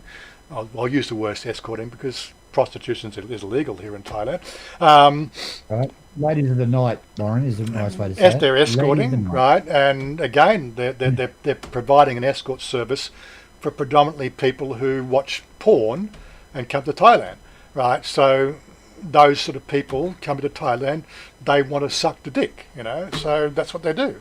They want pre-op. Sorry about that, children. They want to. We're having a pretty much an open conversation here. I'm trying to keep it as clean as possible. But yeah, so this is what happens. So they stay pre-op, right? But what they may do, right, is they may elect to have their gonads removed. So it's a small operation, remove the testicles, and that stops the production of testosterone. It keeps them more feminine longer, and they don't have to overdo the hormone treatment, and they can sort of pretty much have a normal life, but they still pee standing up, So let me ask you something. I've never really read about it or looked into it, right? What about the reverse operation when they turn a chick into a male? What happens there? When they turn a female into a male. This is I've done a little bit of research a few years back on that, and it really is it's a really weird process. They have to get I think the best results are done with what they call it gene matching or organ transplant. So you've got to have an organ transplant process, like heart transplant. What do you mean by organ transplant? You got to find someone who wants to donate their dick to you. Well, female. It's usually done. It's not a donation that way, but it's what they call road accident victims that they've given their consent to harvest their organs, and yes, that would be one of the organs that are harvested. It is possible. There's a lot of work to be done. It's actually the operation to what I used to call it the addictomy. Addictomy. The addictomy is a very, very complicated procedure because the normal blood flow operations to engage the erection, that is not in the female anatomy. That's completely devoid of the anatomy, and they can't rebuild that anatomy. What tends to happen is they will have a prosthetic inserted as well, which will give them an erection. Inflatable one, something like that, yeah? Yeah, that's something that they actually physically pump up. Yeah, it's really quite bizarre. Zero Cools just joined us. G'day ZC, how you doing? We're keeping you up. But yes, the addictum is it's a lot more complicated, lot less positive results. We don't hear about it too much. When they take it off, the disc. It's called a dictostomy, is it? Dictostomy, a dictostomy. we've just created two words in English. What happens if it didn't take it? It started to go rotten. Hey, rotten cock. that'd be a bad one. Well, look, you've turned this conversation into smut. Yeah, it's gone. That's it. It's gone smutty now. Is it true the doctors who cut it off talk into a dictaphone? Oh, look, that's wrong colour. All I can say is, yes, Andy. The thought had crossed my mind, and I go, yes, that's just something I could really never do. Okay. Just got in, Sid C. Just got in. He always a good conversation. Yeah, we're the conversations about Saao Song, Ladyboys, and we keep on diversifying into other things, but we're trying to have a bit of an overall long chat, because like I've done bits and pieces of videos over the time, and as I said a few weeks ago when I did this video here, right, the Saao Song video, yeah, so that's they're all Ladyboys there. There's just some of my pictures from my album. This is where Chanya, she's a typical Ladyboy. She's a lovely girl. Which one's Chanya? Chanya, you got just the one with the black hair on the left. Right. She's got a great set of breasts, but very male features. But that's what you'll find a lot, Michelle, on the other hand, she's quite cute. She does escort. That's her primary source of income. This is about the birthday. This one here is a birthday party a few years ago. So on from right, that's Nook Young. That's Chanya's best friend. I love the dark tan on her. She's just gorgeous. Michelle, as I said, Chanya, she's done her makeup a bit better there. The one on the top. Hang on a second. Chanya and that other girl look the same. Michelle, this one here, Michelle and Chanya. Michelle and yeah. I'm watching YouTube, boy, and I can't get that Discord going. That's all right. So you're getting a 10-second delay. Okay, yeah. So this is a story. Use your mouse when you're talking. Use your mouse. Oh no. Yeah. So this one here is Michelle, right? Yeah. Right. So second from the right, and then of course we've got Chanya, right, with her coloured hair. I like the brunette colour, but you said the two of them look the same. Yeah. Definitely eyes a little bit. Yeah, this is the thing. See, the first time I dated Chanya, right, we took her home to my hotel and we had a lot of fun. That's enough, Warren. Stop there, please. Had a lot of fun, right? That's a nice way to put it. I said, well, look, I'm always at the Target 2 pool hall. Come and see me. She didn't quite understand what that meant, right? And she didn't show up to Target 2. And anyway, she had another. That was the Sunday. She had a Sunday cabaret gig on in Ceylon there. I think it's one of the hotels. There's a big hotel there. It wasn't the Dusitani Hotel. It's one a little bit further down the road from it. But they were doing a gig there. Those gigs go to 10, 11 o'clock at night. Then they sit out in the street there and drink coffee or whatever they're doing, drinking whatever. Anyway, I went looking for her. After 3 days of not showing up to Target 2, I thought that's it, one night stand. So I went out looking for her. And I found her. Well, actually, I didn't find. What are we looking for here, Warren? I didn't find Chanya. I saw Michelle first, and I thought Michelle was Chanya. No joke. I thought Michelle was Chanya, right? And I just said, "Oh, no," it's because she called herself. Her nickname was Candy. I said, "Candy, hello, you come?" And we started a conversation, and she starts walking away with me. Right, she starts walking down the street with me. Right, so we walked about maybe 20 yards. She turns to me and says, "You know I'm Ladyboy." And I go, "Yeah, we were together Sunday. Remember? I saw you Sunday." And she looked at me, and then just as soon as I said that, Chanya came out from a corner somewhere, and she says, "Walun, Walun, Walun." And I looked around, and I'm going, I look at the two of them, and going, "Oh my God, Katoka." I'm looking for Candy. Yes, that was the second date. So I got the right girl in the end. But yeah, it's Michelle. Yeah, she's very much look alike. What else we got? This one here, second from the left in the red. This is the one that's been overdosing on hormones, and it's just made her a bit of a loopy one. The one on the very far right, this one, her name is what's her name now? I haven't spoken to her about 12 months. She's all natural. She's pre-op. She actually has HIV as well, so she's that's a bonus. But she's HIV positive. She's in what they call remission. It's not having any effect on her health. Which one's that? The one on the very right, the one in the floral dress. Got the HIV. Yeah, but she's what they call non-up, but she's all natural on hormone breasts, and she's cute. She really is. She's one of the real cute ones. Yeah, but Warren, she's got HIV. Well, as long as you practice safe sex, you're okay. As long as you don't suck her blood, you're okay. Don't you know how HIV I've never works? had her sucking people's blood, though. That's right.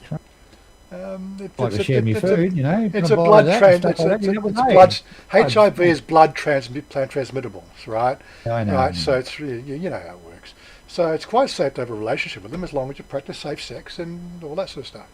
You can't share your sushi and stuff like that.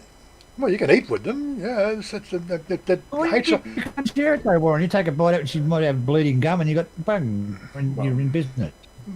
Well, actually, it doesn't work that way. You'd have to have bleeding gums as well. I know it doesn't work. It's pretty stupid. Carry on, Warren. Carry on. Okay, that's right. But we've got to make sure everybody knows. I'm trying to have a sensible conversation here. Right, the one on the blonde on the very left. Now she's another cutie. Because this is the few. We don't really see much of them these days. Chanya still does keep in touch, but they don't come around because I live here, and I think Chanya tries to keep me away from the Ladyboys. I don't know what it is. It's confusing sometimes. But yeah, but she's another cutie. She's got a great set of tits on her. She's got a bit of a belly on her as well, but she's pre-op. This is obviously nice. So it's Chanya. This is when she cut her hair off. Dallo, thanks for the coffee. Yeah, so this is I think 2013. She cut her hair short. She didn't like it. You know, this is the thing. That's why she won't cut it short. I think she looks cute with shoulder length hair. And I'm sort of saying shoulder length hair would be bad actually. Shoulder length hair would be really suit you, set you apart. But there's something about hair with lady. There's something about long hair. Lady, that's another telltale sign, guys. Is they play with their hair incessantly, like more than a regular girl. There's just something about ladyboys. If you can't tell from the Adam's apple, and you can't tell from the voice, can't tell from the big hands and the big feet, right? How much do they play with their hair? If they're sitting at the bar and they're sitting there twirling their hair, right, and you're not sure, it's a 75% chance that they're a ladyboy. Yeah, and of course Nook Jung in the centre, and of course this one's Helen on the right. Helen's breast augmentation really didn't go too well. She got an infection under the arm, and it caused she had to go back and have them taken out. And there's the one on the right. This is Michelle on the right. Oh, yeah. I believe I was talking to someone the other day. I won't mention who. That they're putting the silicone in through the armpit. Yeah, this is how Chanya's had her done twice. Yeah. This is what happened. One each side or twice? No, they go one inside, so it's under the armpit both sides. So I can't believe you answered that. Yep, that's right. That's how they do it. This is how the operation is predominantly done here in Thailand. Yes. Buy one get one free. Almost, but Michelle's operation, first time she had it done, she had to have the operation reversed because she had an infection that wasn't done properly. It was all done for free, right? It was just this is what they do in Thailand. There's no litigation. The doctor knows that he'd done something wrong, and it all got fixed up for free.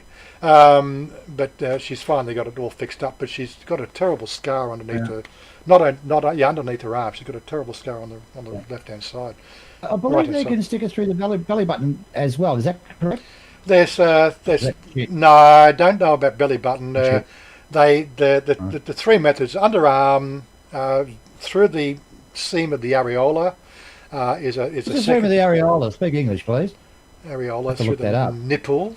The nipple, the zone around. They cut the nipple and stick it in through there. They cut the nipple halfway. They crest the nipple, and that gives enough that the opening becomes wide enough they can go in through the subcutaneous tissue through that way, or they do it under the.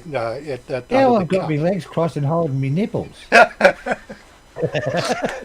You're a sadistic bastard, Warren. So yeah, like people are now realising I'm fairly knowledgeable on the subject. Yes. Jesus. I've been around the traps for a fair while. Bertie Crunch, doctor made me boob there. Luke Meadows, after midnight. Good night, all. Thanks for joining us, Luke. Sorry I didn't give you a shout out there. I noticed Niall's there also. G'day, Niall. And Bill, he's also turned up. Mate. Oh, Niall does wonderful live streams now. I really like his streams. Yep. Yes, doctor. But yes, there's the three. The third way is the one they do in sort of America, generally do in America, which is underneath the, where the crease of the breast would be after it goes in. I didn't make a mistake. I think. Sorry, Warren, I'm cutting in on you. When they do it under breast, they can actually get a lot better cleavage through the operation, but Thais tend to go in under the armpits, which gives them a more of the perkier breast. So there's two different types of breast operations. I think they're trying to hide the mark. And hiding the mark as well, because Thais, a lot of them get Thais Thais scar really badly. Whenever they get an operation, they all want these massive tits, Warren. It looks just out of proportion. Yeah, I know. Shania wants bigger ones. And the one in the middle there, I don't know. I'm not looking at your missus' tits. I don't do that sort of thing, Warren. Stop that. One in the middle, those tits are probably a good size. Yeah, that's just push up. That's just hormones and push up. That is. Yep. Hormones and what? Hormones and push up bra. Really? Yeah. You too can do this, right? That's about a good size, but when they get it, they got their tits arrive 5 minutes before they do. I mean, it's just a bit ridiculous, some of it. Yeah, and this is Chanya. This image here is Chanya and her cabaret crew. So it's Chanya on the left and Michelle, Nook Jung. Who was the cabaret, Warren? Who? Yeah. Well, they just called themselves they originally called themselves the Bangkok Cabaret Show, but I think they got into trouble with that. Bangkok, was it? Right, but then they changed the name to Cleo Cabaret. That's how they were advertising. They didn't get any slack for Cleo Cabaret. But these are the five main girls from the Cleo Cabaret Show. I've got videos of the show, but unfortunately it's got copyright music, so those videos have been demonetized. And just showing the music. It's easy to do. Well, I have to go and find the videos. I'll give it to me and I'll operate on it for you, bitch. Fix it for you. It doesn't look, unless of course it's in time with the music, you can't do it. But anyway, but that was the main cue. This is for you, Warren. But yeah, this is what they look like in the show, and they're just beautiful. I just think that the girls are just absolutely charming. Um, better look at the name in every so Bertie. Yes, there's no doubt about that. If obviously for the Americans watching and they don't know who Dame Edna is, Oh, Dame Edna is one of the personas that what was his name? Barry Humphrey. Barry Humphries. He has 3 or 4 stage personas. One of them was Dame Edna. I think I can probably sort of minimise that and give you a shot of who Dame Edna is. DameEdna.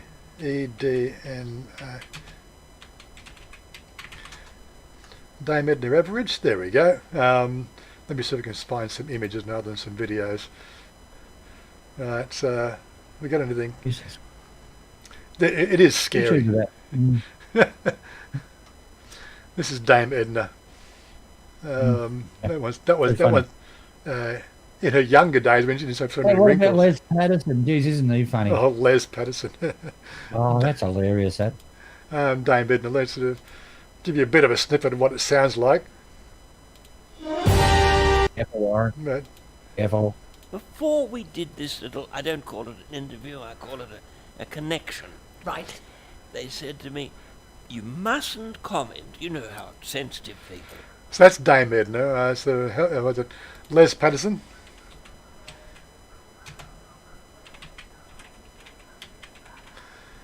Les Patterson. This is Les Patterson. Then we'll probably go with that one. Oh, really? Good luck to you. And hello there, ladies and gentlemen. What a Isn't it hilarious? I was going to have some fascinating something. Crazy, yeah. So Dame Edna's one of the Oh, he's personas. got soup down in front of me, dribbles everywhere. He's got, revolting. It is terrible. I think we'd rather look at the Ladyboys. Where are we? I'll get back to that. Get back to some serious business. Get back to some serious. Yeah. So that was what they were. This is one of their outfits they have. And they dance really well. It's all mimed. They use commercial music, so whenever you tried to film it, you'd get copyright strikes. But some of the stuff's still up there. Just that you just can't make any dollars out of it. So they're all private. They're just from my Give it to private me, viewers. Warren, I'll fix it for you. Yeah, it's all right. What else we got? Give me the film and I'll fix it for you. You can have it back and it'll be exactly the same with no copyright. This is another one. There's another one of our friends. This one here is Oi Oh, yeah. in the middle with the sunglasses and the Okay. pinky sort of coloured dress there. Sort of me, Chanya, Oi, Nook Young, and can't remember her name The one in again. the black, who's that one? Is that That's- girl from before? Yeah, that's Nook Young again. Yeah, One with the AIDS. the This one is in very, the one in the attractive. the one in the on the very far left is the one with the HIV. Oh, what's the one in the black then? The one in the black, that's Nook Young. Okay. That's the Nook Young. Nook Young means peacock. Who's Bill? Who's the young man? That's me, with my long ponytail. That was actually set outside Dreamworld. I haven't been there. Got to do another trip back to Dreamworld at some stage. Now this one here, this is at my birthday. I think 2012 birthday. So I got Sonia and Michelle on the bottom. There's Oi. There's Big Boss. Me. Chanya. On the top. This one here, the top left with the white glasses. That's a guy, and he's gay, who dates ladyboys. That's fine. Right, so and of course Nook Young, Ivy, I think that's her name. This was just another one of our gay friends, and then of course hiding behind him, the blonde hair, that's Helen again, and I can't remember her name. I'm terrible with names, and I haven't seen her for a few years as well. So.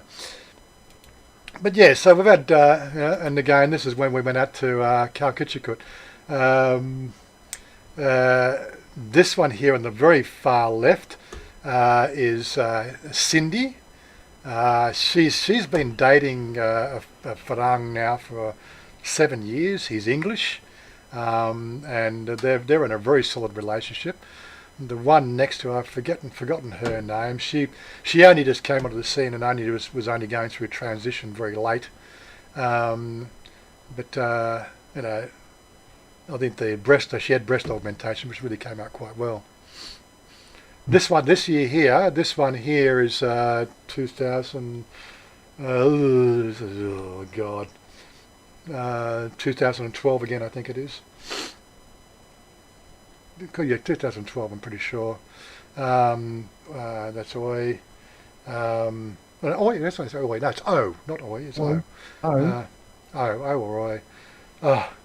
Some of the other, some of the girls I've not really met. Oh, is that Sydney or is that Sydney? God, these two here. It looks like a Thailand vlogger I know. I'm up there, up here. Do you know what I'm talking about? Have a close look. I'll talk to you later. Okay, which Thai vlog are you talking about? Okay, we'll talk about that one when we go up here. Yeah, you put blondie hair on it. What does it look like? A little bit lighter skin. Yeah, this one here is coming back from. I think we were down in Ray, hanging out on the beach. Yeah.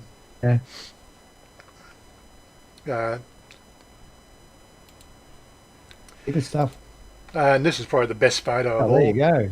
There you go. This is the last and best photo. Right, so that's what they're looking like in a bikini. There's Chanya with a little bit of tipple showing. I think they're still acceptable. What? Tipple. Tip of the nipple. I said tipple. Tipple. Oh. Almost showing a bit of nipple there. Yeah, so on the left you got Chanya with, she's got great breasts. Michelle, great breast operation. She's post-op. Chanya's pre-op. No, Chanya's non-op. Michelle's post-op. Chanya's post-op. And the girl on the very far right, nice set of breasts on her. But I'm pretty sure she's also post-op. I never really inquired, but I'm pretty sure it's post-op. But yeah, they look good. Look good in bikinis. You saw those four girls on. You would be sort of pretty well convinced the fact that they're all girls, wouldn't you? Dirty Crunch, leave the pickup for about 5 minutes, you dirty bastard. Did you haven't got your camera on. Shit. Birdie Crunch, you don't fancy the one on the right. Well, she's a bit on the chubby side, but I said, there's a lot of chubby Thai girls out here now. They just don't work the bars anymore. If they do work the bars, they work behind the bar, or they're the ones taking care of the girls on the stage. They're not all slim and thin. Thais are just like Western women these days. There you go. There's a legit Betty Crunch. Seriously, question: What toilet do they go in, Warren? What was that? What toilet do they go to, Warren, when they go the women's toilet? But they use the women's toilets. They always use the women's toilets. And I don't think Thailand has ever had one case of some guy flashing their dick in the fucking women's toilets like you've heard of them coming out of America. Thais are just well behaved when it comes to that sort of stuff. There's none of this bullshit. They are, yeah. There's none of this bullshit you sort of see in America. That's just an American condition, as far as I'm concerned. It's just not Thailand. But yes, they do. Dirty Crunch, the one on the right was you, Warren. The one on the right, yeah, right. Cheeky He's bastard. funny, that guy, isn't he? Yeah, so I have to give him a badge, the honour of being funny badge, yes. Yeah, but they all, More photos, Warren. Keep putting them up. We're having a good time here. Well, that was I think the last one. That was all I had on that start. It was the easiest one. Look, I've got a whole collection of them, but I'd have to go finding them, and they're in my. These photos. Nothing else to do. Nothing else to talk about. These photos are in my. If you want to see the photos, they're in. Where is it? Flickr. Okay, yeah. Flickr. Where's my Flickr link? I haven't used Flickr for a while. Where did Flickr go? What's the thing on Flickr now? What's the what's ruling on Flickr now? Used it for a while. Oh, it's the same as before. It's just owned by a new company. Yeah. But how much are you allowed to put on it nowadays? How much? What do you mean, how much? You pay for it, or you? I grandfathered in for another 2 years at a 35% discount, so I got another 2 years at $25 US or something. Oh, that's okay. So I don't know whether you actually get the camera roll on Flickr or you have to go and flick with the photos, but the camera roll allows you to flick back. Some of my earlier stuff. Great program. Great program. So 2011.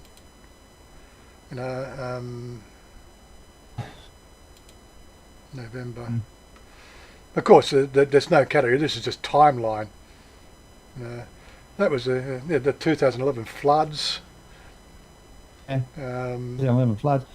I'm going to go through and get some interesting shit out with Warren, and I'll come on next whenever and a little bit of a chat about things like this. And because it's quite interesting going through photos, I think. Yeah, well, that's all you do these days. That's 2012 we're into now, aren't we? In January. Some of my daughter's photos, and they managed to get on my Flickr. When she moved out, she left one of her digital cameras there. This is a digital camera, so I saved the photos from her trip when she went over to Europe. Yeah. She left the camera there. When she came to clean out the stuff, she left the camera there. So I'll save the photos. One day she might want the photos. When she comes and says, "Can I have my photos?" I'll download them for her, and all good. Yep. Yeah. So all the photos, the cabaret photos. This is sort of there's one there. If I go into there, let's have a look at a bigger version on the stage. Oh, they're not real big, Warren. Yeah, I can make it a bit bigger on Flickr. You want to go through? I suggest and pick out have your photo half hour or something like that each session you're doing. It is interesting, Oh yeah, we can sit there and do it. Different photos, different photos, the different years. It's all there. Whole life. Like I've never made a big there is a few photos that never go on Flickr, of course. I've seen those ones. They're brilliant. Me with this is the witches meet up. The witches ball, and this is one of the things that took Chanya to. I don't know if you get any some of the photos are out of focus. Yeah, well. You'll find some of Chanya here somewhere, I'm pretty sure.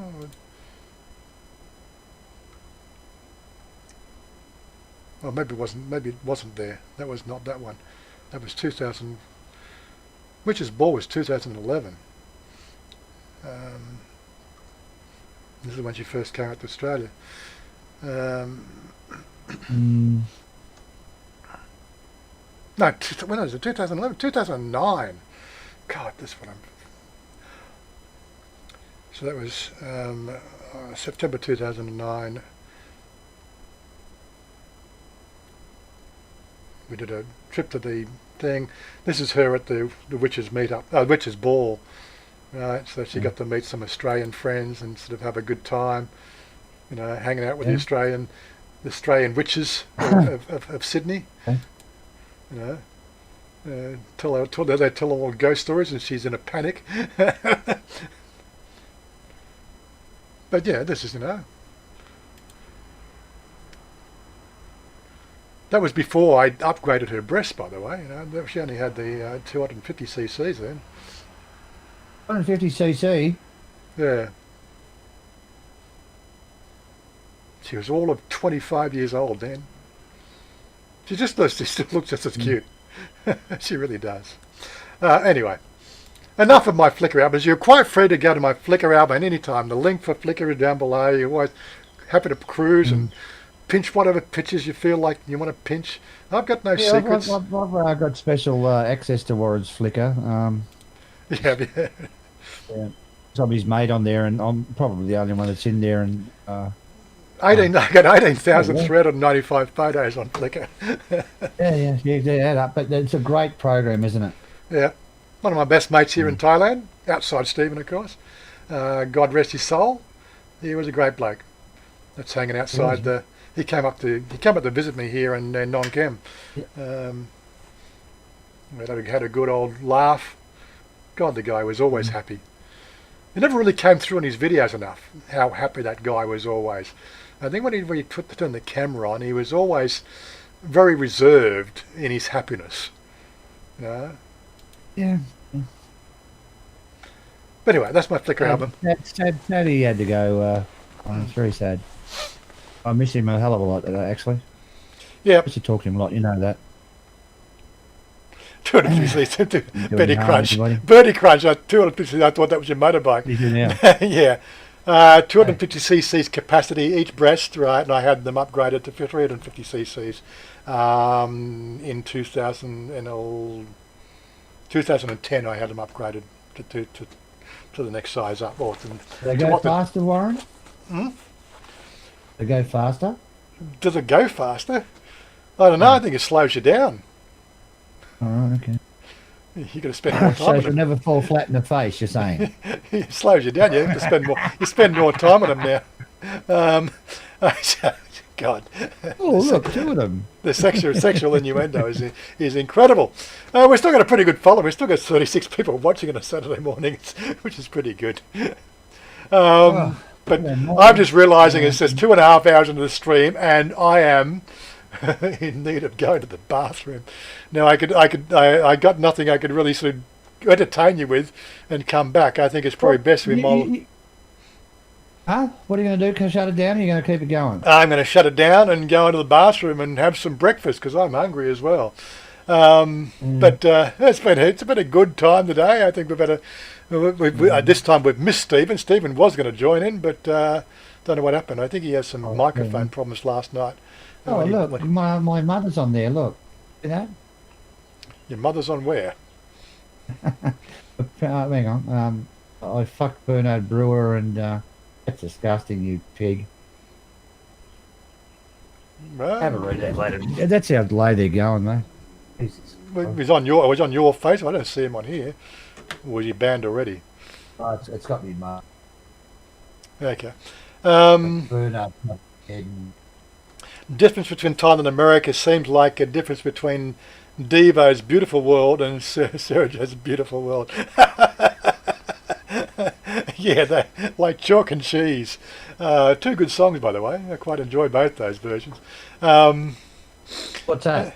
The two songs. So Devo's Beautiful World and Sarah George. You have to go and just, that's a musical piece. Have a good night. Yes, I said see, like everyone has joined in. So again, the people have joined us on the Discord to hear us live, and Stephen for joining in and having a chat. We do want more of you coming on. I enjoyed myself, actually. It's nice to get on here and talk about good things, mate. Mm-hmm. But everybody's welcome, and as I said, we just have a good crowd. As Stephen says, we've always seemed to have a good crowd here. I don't really have an angry bone in my, well, apart from the video I'm about to release for tomorrow or the next day. I do have a rant video coming out next. It'll probably get demonetized because it's about COVID. But it's a rant video. It's a rant video about the stupidity that's going on in the world.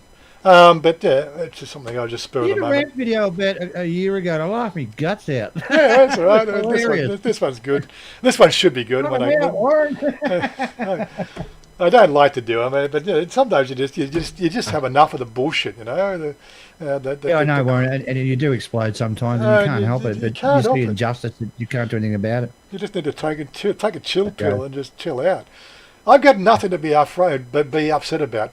Hopefully they'll renew my visa do my visa renewal in September. Yeah. Actually, I've been reading the fact it looks like there is something's coming through that they are seriously considering extending the amnesty to September the 30th. Which means the fact that I'm going to have they haven't opened up they haven't opened up the country to the rest of the world yet officially. Yeah. So And kicking them out. Some people cannot get out. So why don't they just automatically renew visas again like they did the last 2 times? Why don't they just give them a visa? Tell them to come to the thing, get your details, right? We'll give you another 3 months. This is what we'll do, and just toe the line. Their concern is the fact that they're not tracking them. Well, I'm pretty sure they are being tracked, right? That's a bit of a furpher. Basically, all foreigners get tracked. It doesn't matter how badly they try to, well, apart from the bad guys, but you're never going to catch the bad guys anyway, so that's the end of the story. What can I say, Warren? Yeah, don't worry, they'll be next year. Thailand's not going to go away. We're just going to have a spike in virus cases when they do open the borders, because nobody's got any immunity whatsoever. Well, nobody's got any immunity. I'll see how Singapore goes with their stuff. Yeah, have to see how it goes. Anyway, guys and girls, thanks for joining in. It's a bit of a roundabout topic, talk about Ladyboy stuff and stuff like that. And hopefully, we'll catch you next time. We'll think of another subject. I've got a list of all the things we want to do, but I've been busy. I'm more busy these days than I've ever been. I started a new Facebook page. Doing the dishes and the vacuuming and he's flat out playing games. I just never have enough, never have enough time to play all the games I want to play. So I'm going to ask you a question before you go. That laptop you bought. I'm not playing games. It plays a game by itself. It's actually running a game server. You said when you bought that laptop, I'm not playing. I'm not playing. I am not playing games on it. Right, I'm running a server. I'm running a game server on the laptop, which is it's not exactly the same. Okay, don't get on my case. I'll ban you. That's it. I'll ban you. Fuck you. Horrible ban. Yeah, that's it. Anyway, gaming laptop and server. Good one. Anyway, I'm gonna leave it now. I'm gonna leave you guys and. Bye for now, and we'll see. Catch you next Saturday. Be there or be square, as they say. Where's my closing screen? Don't forget, you can get me on those platforms. They all exist. I'm all there, all over the place. Yeah, special shout out to our Patreons and supporters. You want to show your support? The best way to support the stream is to share the videos. Honestly, money's not the issue. Share the videos with your friends and check out these videos.